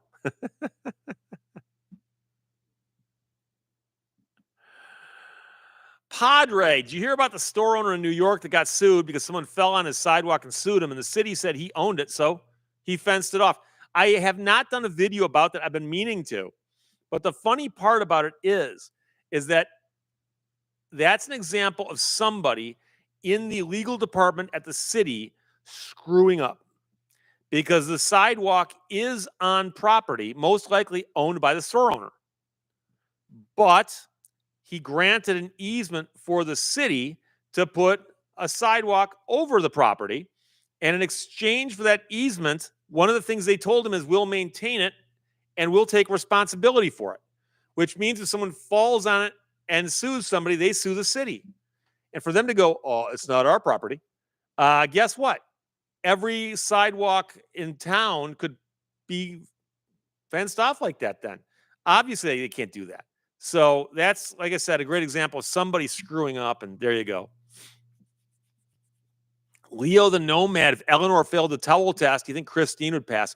Talking about whether or not Eleanor or Christine are characters that could be trademarked. And I don't know about Christine because I don't think I've ever seen the movie. I don't think I have. I'm not a big Stephen King fan. John Michael Karma says Americans called the P-38 the can opener. I've not heard that. I've also heard that the Germans called the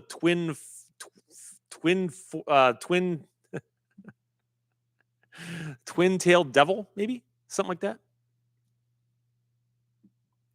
William Page, P-51 could fit inside a P-47. Oh yeah. P-51 is small. P-47 is huge, huge.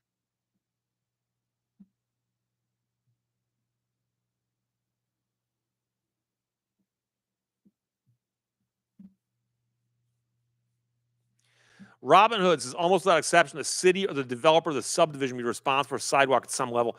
Yeah, subdivision until, and it depends on what state you're in, but there's a process whereby a subdivision or a development basically turns it all over to the city, and that's when they start plowing it. So if you're ever driving through a subdivision and the roads are horrible, it's because the city has not taken them over yet. So.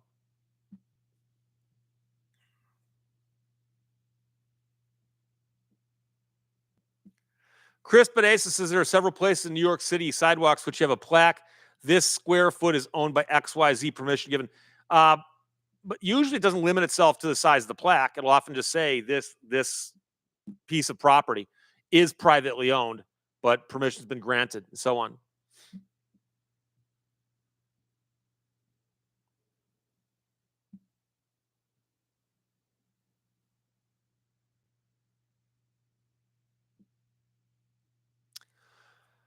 So Elathea put in an asterisk there. Does it count that I'm joining this live from a different part of the UK than usual? I'm currently in Bristol. Yeah, I guess you get credit for that. Dave Beeler, forked devil. Yeah, but forked what? Forked tongue? Ember Miss 69. I think Christine would have a better chance. Because wasn't Christine sentient? Because that's one of the things. But you know, was her the shape of the car, was it stock? Because it was stock. I mean, didn't Chrysler design it? TLK, forked-tailed devil. Fork-tailed devil. Chuck Whitehead, what about Kit? I've had people ask me about Kit, but remember, Kit actually did talk. So that makes a little of sense.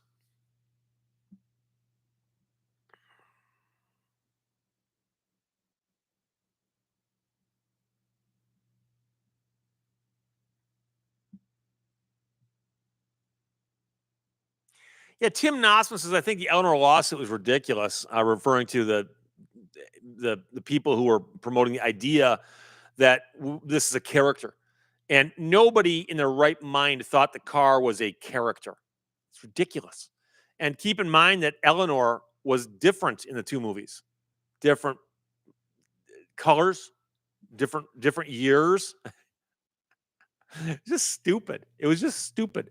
But it had to be litigated because otherwise she was running around threatening to sue people. So Rebecca Long, the owner of these premises, grants the public a revocable license to occupy this space.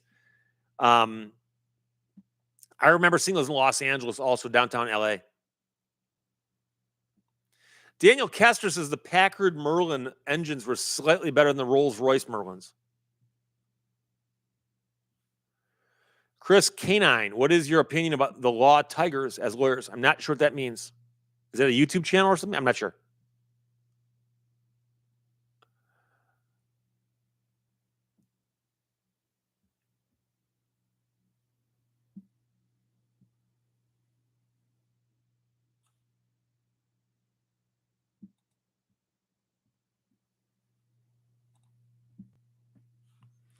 Tim Nosman is Herbie, a legal character. I'll admit I haven't watched a lot of those movies either, but doesn't that car have a personality? And the main thing is people watching the movie think of it this way: does the car become a character like the people? And if you saw the car in another context, would you go, "Oh, that's from the movie"? Because I never would have recognized the car and said, "Hey, that's the car." I might go, "That's like the car in that movie," but I don't think the average person would.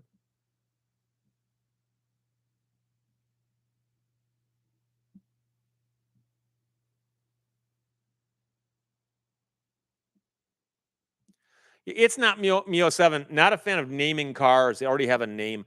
That's the one thing I always thought was kind of silly. They talk about Eleanor, like Eleanor. And it's like they were purposely just going like A, B, C, D, E. They just needed a name. It could have been Esther or Evelyn. So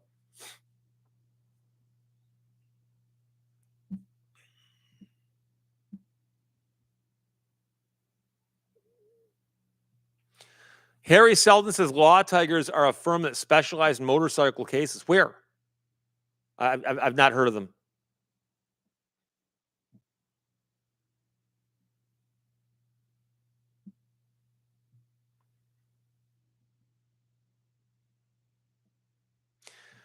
Gorilla Ow says Herbie has personality. It does express its feelings.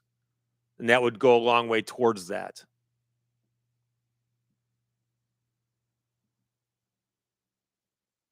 Caffeine Junkie says if you say Eleanor 3 times in a mirror, Nicolas Cage will enter the chat. Or you'll get sued.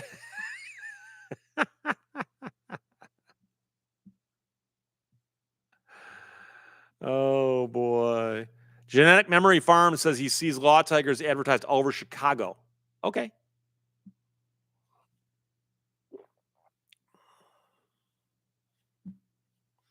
Santiago Garcia Jr. says they are a national group. Okay, I've not seen ads for them in Michigan. That's all.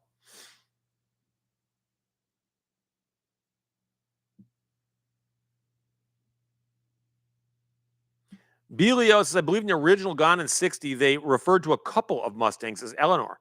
Yeah, because at one point in time, there's a famous scene. Isn't there the thing in the chase where he sees a woman bringing a car into a car wash identical to one he's wrecked? And so he pulls his into the car wash and then he gets hers and steals it. So technically, there were two in the same movie that were not the same car. So you can't say it's a character that has a personality unless they're twins or something.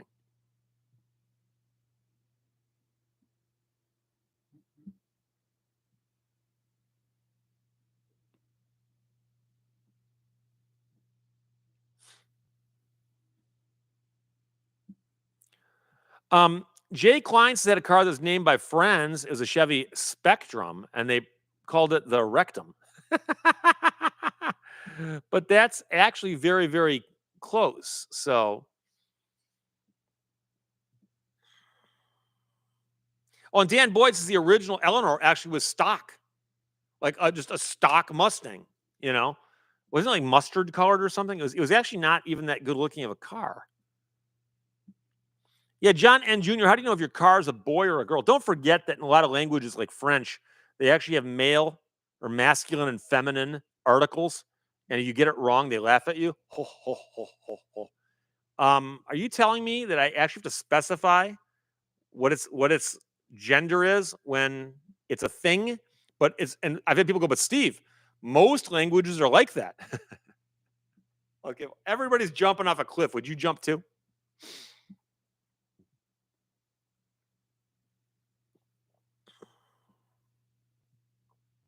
Caffeine Junkie says the best part, the most realistic part of the new Gone in 60 was the Chevy refusing to start. Yeah, Stormtrooper 88 FedEx trucks now have license plate readers they send to the police. I've talked about that before.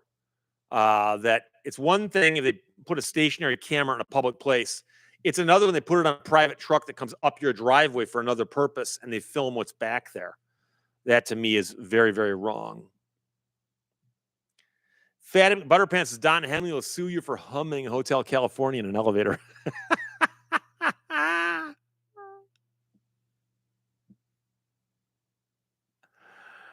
Oh.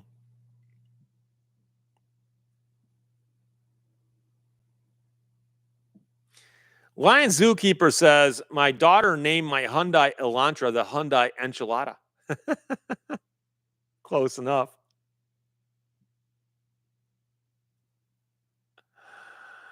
Oh, boy.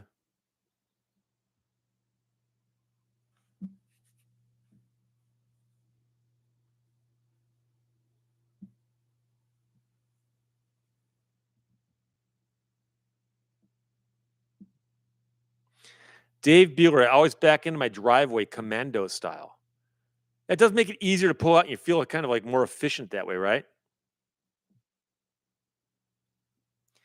Andrew Kruchowski, I did indeed take Latin in high school, and our teacher was a Mennonite. I can tell you that my grandfather and my grandmother both taught university level classes, and my grandmother taught Latin, French, and German, and English. I think it was French and German to Finnish speaking students. And I may have added a language, but I know that she did at least 3. And my grandfather also knew a ton of Latin as well. So I just know 1 or 2 phrases from the legal stuff that aren't really that necessary to know.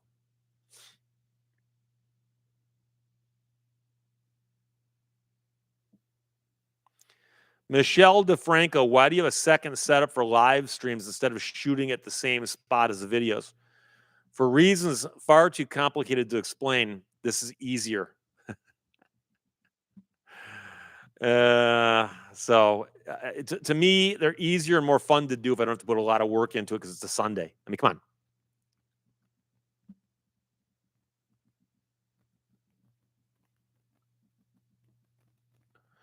Phil Spencer, good morning, Steve. Today is my older brother's birthday, who would have turned 54 if he was not taken on September 11th. God bless you, Michael. Do you remember where you were on that day? Of course. I was driving to work listening to radio, and someone on the radio said an airplane just hit one of the towers of the World Trade Center. And somebody said, well, how serious is it? Because just a few days earlier, a guy flying one of those parasailing things with the engine on the back had hit the Statue of Liberty. And if a small plane hit a tower, it's no big deal. And then somebody goes, no, it's serious. It's very serious. And I was literally, when I heard this, about a mile from my office, went inside my office, turned on every news thing I could get. And CNN, for instance, their website crashed that day. It was crashed almost the entire day. And a guy in my office had a TV set. We turned the TV set and we were actually watching before the second plane hit. And then I remember calling people because I knew some people at that time who probably weren't glued to the TV or the radio and said, you need to turn the TV on because something very, very serious is happening. So I remember it well. Sorry for your loss. Thank you for checking in. I appreciate that. Shaban, how do you pronounce your name? Tigerman99515. I'm guessing it's Shaban, but I've always been kind of freaked out by that because it doesn't look like Siobhan, but you know.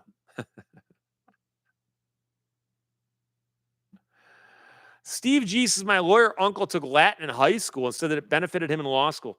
It would help. It would help a little bit understanding some of the terms, but the Latin stuff is not used in court very often, except for like 5 or 10 very, very special terms. Res ipsa loquitur.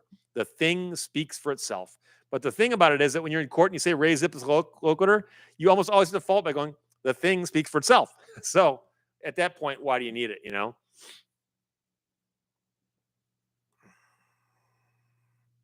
Zach says, I was listening to Howard Stern. So was I. And Gary Del Bate stepped in and said, hey, Howard, we got some big news. Airplane just hit the tower. And like, for instance, Stuttering John called in, was scared to come into New York City. Can't blame him. And a bunch of other people checked in. And Howard Stern actually stayed on the air for quite some time that day and just said, screw it. I'm not getting off the air till, and he stayed there for quite some time. So he was actually in New York City, obviously.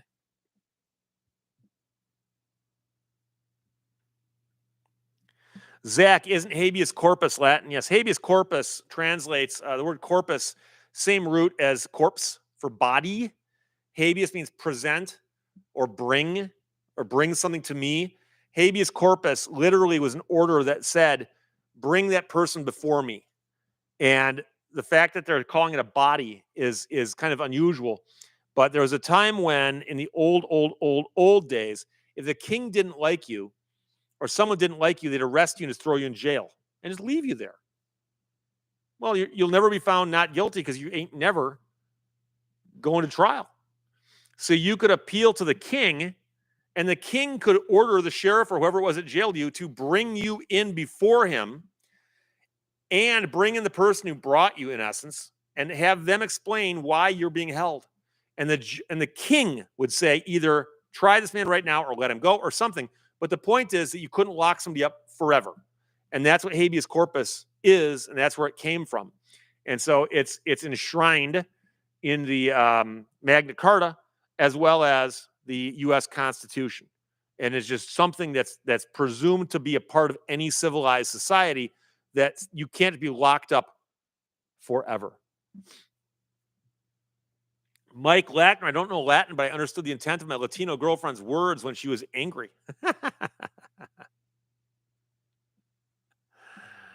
Oh, boy.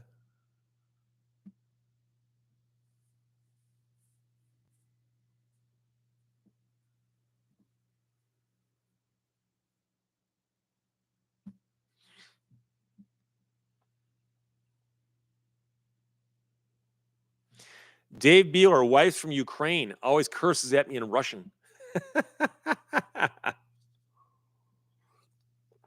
Caveat emptor. And I always jokingly used to ask my class, what's the other one? Caveat venditor. What's that mean? Basically means merchant beware. So if the laws ever swing the other direction, because caveat emptor is basically as is. You buy something, it's on you. So buyer beware. Free King Awesome dropping a like and a good day, Steve. We've got 415 people. That's a good number, 415. Hadn't even looked over there in a while. So MH08 says there's no the before Magna Carta. There is if I put one there.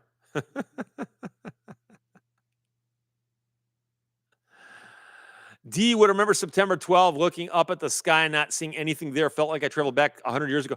I remember on the September 12th or 13th looking up and seeing big planes doing loops, because there were airplanes in the air. They just were not commercial. So, yeah, B. Leos reminds us that there was that B-25 bomber, not B-52, but B-25, that hit the Empire State Building back in 1945, which was a pretty big deal. Damaged the building, killed some people, I believe. But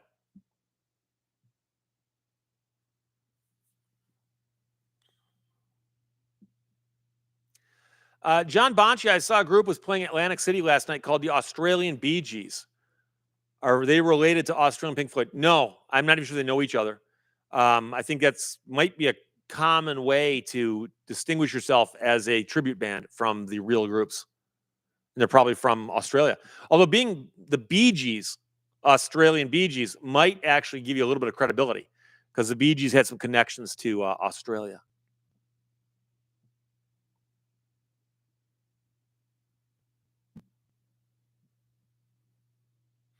Padre, I speak 3 languages: English, bad English, and drunk English. Oh, boy.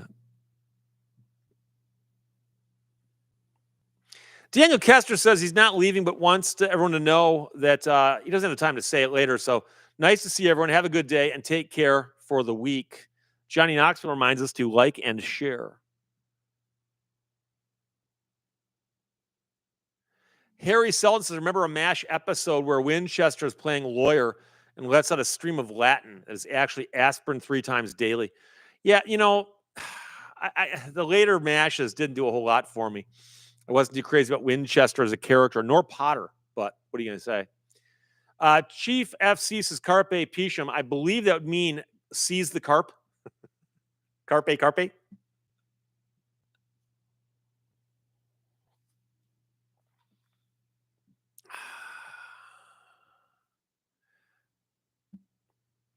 Stormtrooper 88, good, gotta go. Take care, Steve. Have a weekend. Good weekend, all 73. Yeah, now my dyslexia is kicking in because it's getting late in the day. Oh boy. Scott Summers, wasn't that plane defending the Empire State Building when they hit it? No, I believe it was simply flying in fog. Really heavy weather, I believe. Johnny Knoxville, my uncle used to call me Colonel Clink. Burkhalter. Oh.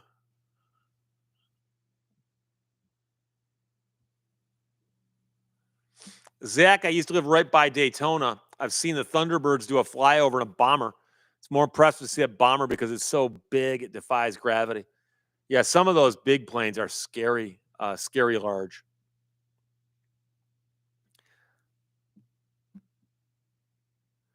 Janet Ross, are there any good car rental companies out there? Well, I think we know which ones we avoid.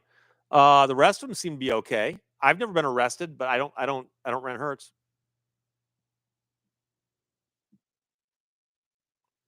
Don Jackson on 9/11, I was on a plane waiting to take off from Paris to fly back to the US. So did you get grounded and stuck there? I actually knew a guy who was scheduled to fly out of Boston Logan that morning, but never got anywhere near the planes and had to rent a car, I believe.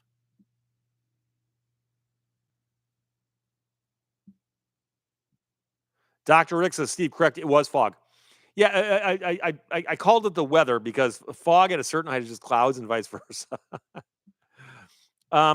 Someone whose name is backwards, and I'm guessing it's Ventus Prime backwards, maybe. Here's a fun one. In my etymological research for books I'm writing, I came across word pettifogger, which means a lawyer with questionable ethics. Didn't it later just take on the meaning of somebody who just talks a lot? Or am I thinking of something else? Yeah, Santiago Garcia says Harry Morgan was on MASH twice, once as a guest star, and I've always been bothered by that because he plays a crazy general, or maybe a crazy colonel, but a crazy, out of his mind officer. And they bring him back a couple years later, and he's a mellow guy. And I never liked his character to begin with. I think they were trying to appeal to a much older demographic than I ever was. So, Fat Butterpants has got to go see a man about a horse. And you probably won't make it back in time to see the end of the show, so I appreciate that. Thank you for checking in. Andrew Kruchowski, nothing like living 3 miles from a naval air station watching A-10s fly 200 feet above the deck. I was going to the post office the other day to pick up my mail at my P.O. box, and I heard 2 A-10s, and they were 200 feet up, maybe. I would have guessed lower, but, it just seems. And then a few minutes later, going the other direction. So I don't know where they're going to or where they're coming from, but man, those things are cool. Sometimes I listen to myself, why doesn't anyone use a monocle anymore? That's interesting because monocles went out of style and never came back. I mean, everything comes back eventually. I think it must just be that it's difficult to hold it in the one eye, or maybe it's because it makes your face eventually go lopsided. I don't know. Mitch MC, who recalls the flying nun? Well, I do, but I never had her to do any flyovers near my house. Andrew Kruchowski, they also had an air museum there with a Sea Dart, an ME-262, and a 163. Okay, I missed the first half of what you were saying there, for which I apologize, because I've been to a few air museums that have got those kinds of things at them. The Naval Air Station? Because I know that Uh, the 262 and the 163, they've got those at the Royal Air Force Museum in London. I've seen an ME 262 at Chino, et cetera, et cetera. So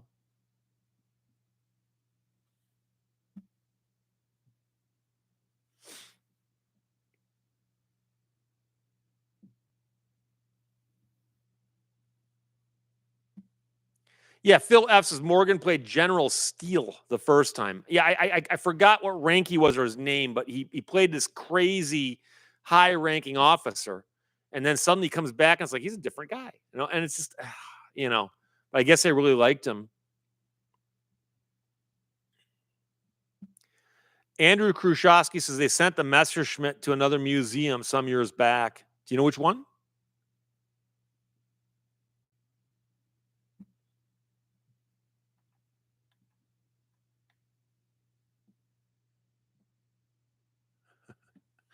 Harry Seldon Klink was Nimrod. This is proven on Batman when Batman is cordial to him when he pops out the window of the building being climbed.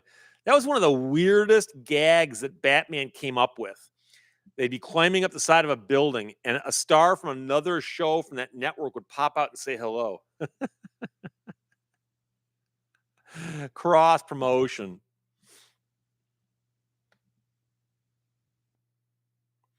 Mark 324 were monocles ever installed? Yeah.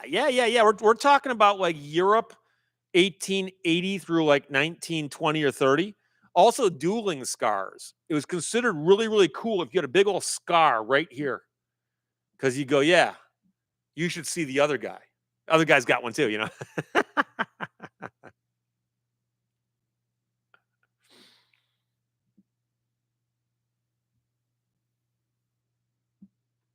Robin Hood, my friend touring Alaska, seeing fighters daily. Wake up and smell the kerosene. I've got a T-shirt. I'm not sure when the last time I wore it was, but it says I love the smell of jet fuel in the morning. Sent to me by a viewer who was going to flight school someplace. Mike Torello, thanks, Steve. Good show. He's always got to go clean my monocle. Oh. Dave Beeler, there's a flying ME 262, but don't know if it has original engines. I've seen somebody who built a replica with modern engines, but I don't know how many ME 262s still exist and how many, if any of them, are actually still flying. I don't know. James Reese, are you good at debating? I'm not sure how you'd measure that. I've never been in an actual debate other than a case where I've argued with somebody, but that's usually a little different.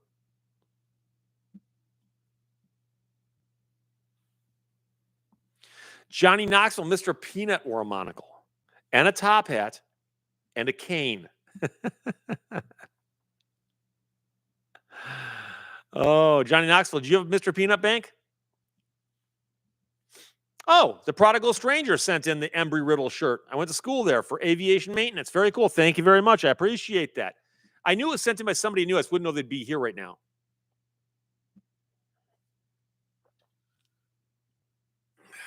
Mike Lackner with a monocle add credibility to a lawyer.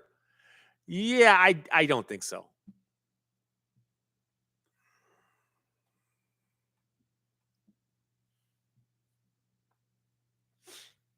Mark 324 is probably not all original parts for the ME 262.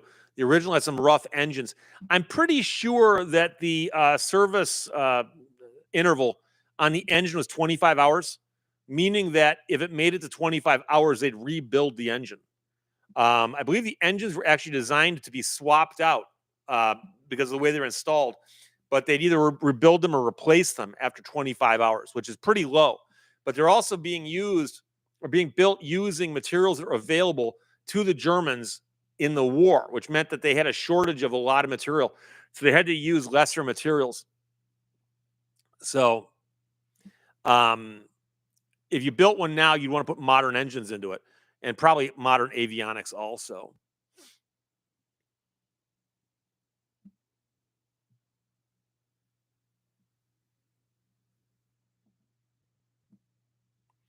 Sometimes I listen to myself, I'd like to buy an argument. No, you wouldn't.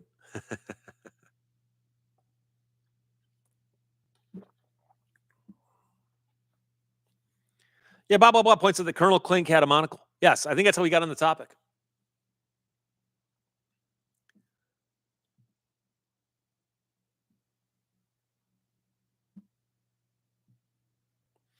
Lowell Riggs I am says, Milton Jones said, I was going to join the debate team, but on my way there, a friend talked me out of it.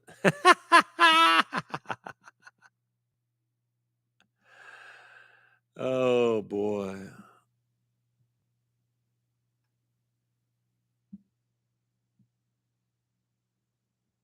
Carl's Corner. I'm a little late. What did I miss?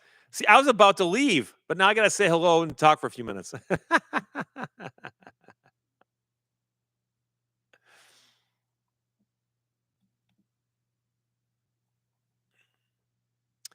Caffeine Junkie claims an argument isn't simply contradiction. We all know it is.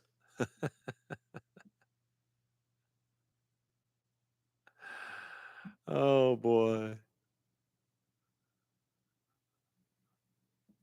G Keyman 565 lives not far from me. Hello, Steve Lehto. Have a great day. Thank you for checking, my friend. Johnny Knoxville says it's only 2 p.m. Central. Yeah, but what time is it in Guam?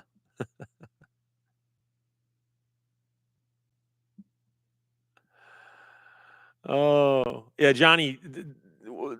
Detroit's in the Eastern time zone. It throws people off, but man, you got to go all the way over to the far side of Michigan and then step into Indiana to get in the next time zone.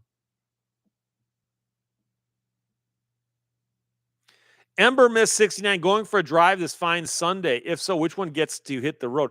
Believe it or not, I might actually take the Jeep out because I haven't taken the roof off of it yet. And I might take the roof off just for the fun of it because it's finally nice out and I can do that. So,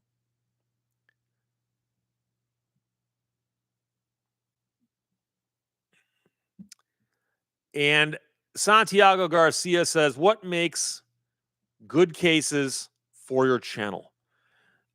Anything in the news that's interesting, that has a legal angle to it.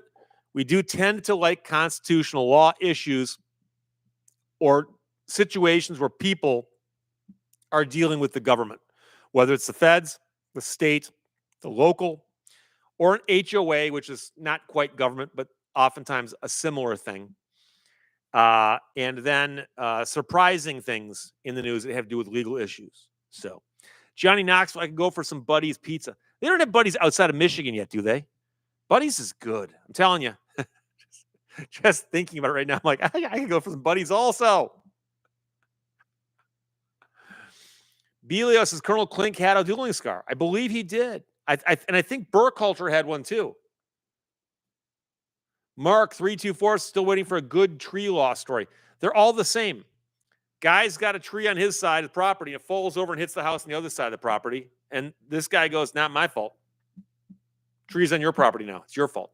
It's your problem. Harry Selden, have you taken the Cobra out this year? Oh yeah, I've had the Cobra and the Viper both out. I had the Viper out or the Cobra out Friday night. Greg Hansen, light rain in Marquette. I've got, hang on a second. Something's wrong down here. I got 76 degrees and overcast, southeastern Michigan. James says the lower portion of the UP of Michigan is Central Time. Yeah, it's the far west end of the UP where you're almost into Wisconsin, and it's such a small sliver that we don't talk about that. It's embarrassing. Daniel Kester's got a question for me. Okay. May I ask you a question? You just did. Oh, yeah, Mitch MC, the Penguin in the Batman series wore a monocle. 69 Coronet 500 says that Burkhalter actually got a scar in real life as a prisoner in a concentration camp. Wow. Dave Beeler have a tunnel for the Viper? The Viper's a hardtop.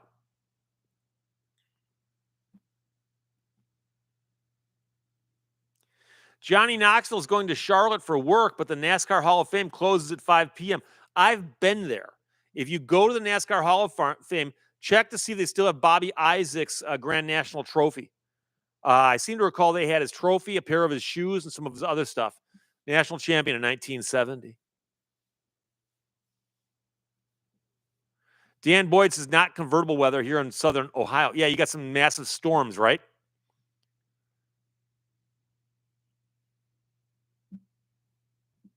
Well, Daniel, I'm waiting for your question. You said you had a question to ask.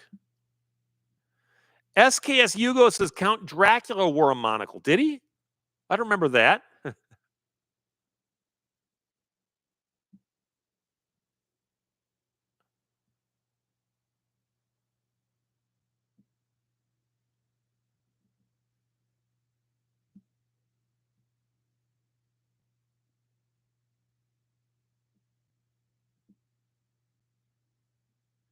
Oh, Ember Miss 69. I did see an opinion come from the U.S. Supreme Court that ruled on reverse discrimination cases. Wasn't sure if it fit the channel. I was familiar with that one, so don't worry about it. Most U.S. Supreme Court cases of significance I see. It's a question of whether or not they, fit in with what I'm doing here. Sometimes their opinions are like 900 pages long. I'm joking, but they seem that way, and it takes a while for me to actually go. Oh, okay, I'm gonna sit down and read this and figure it out. So. Mike Lackner says NASCAR race is in Michigan today. MIS? Cool. I was not aware of that. So,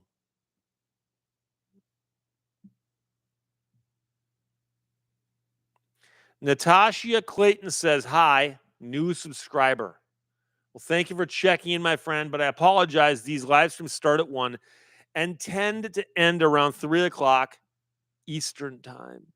So,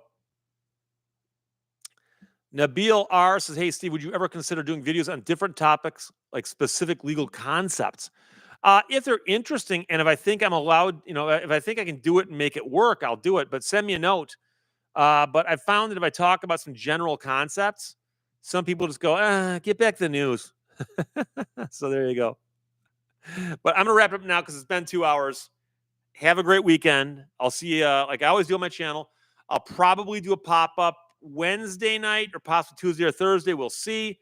But other than that, I'll talk to you guys later. Bye-bye.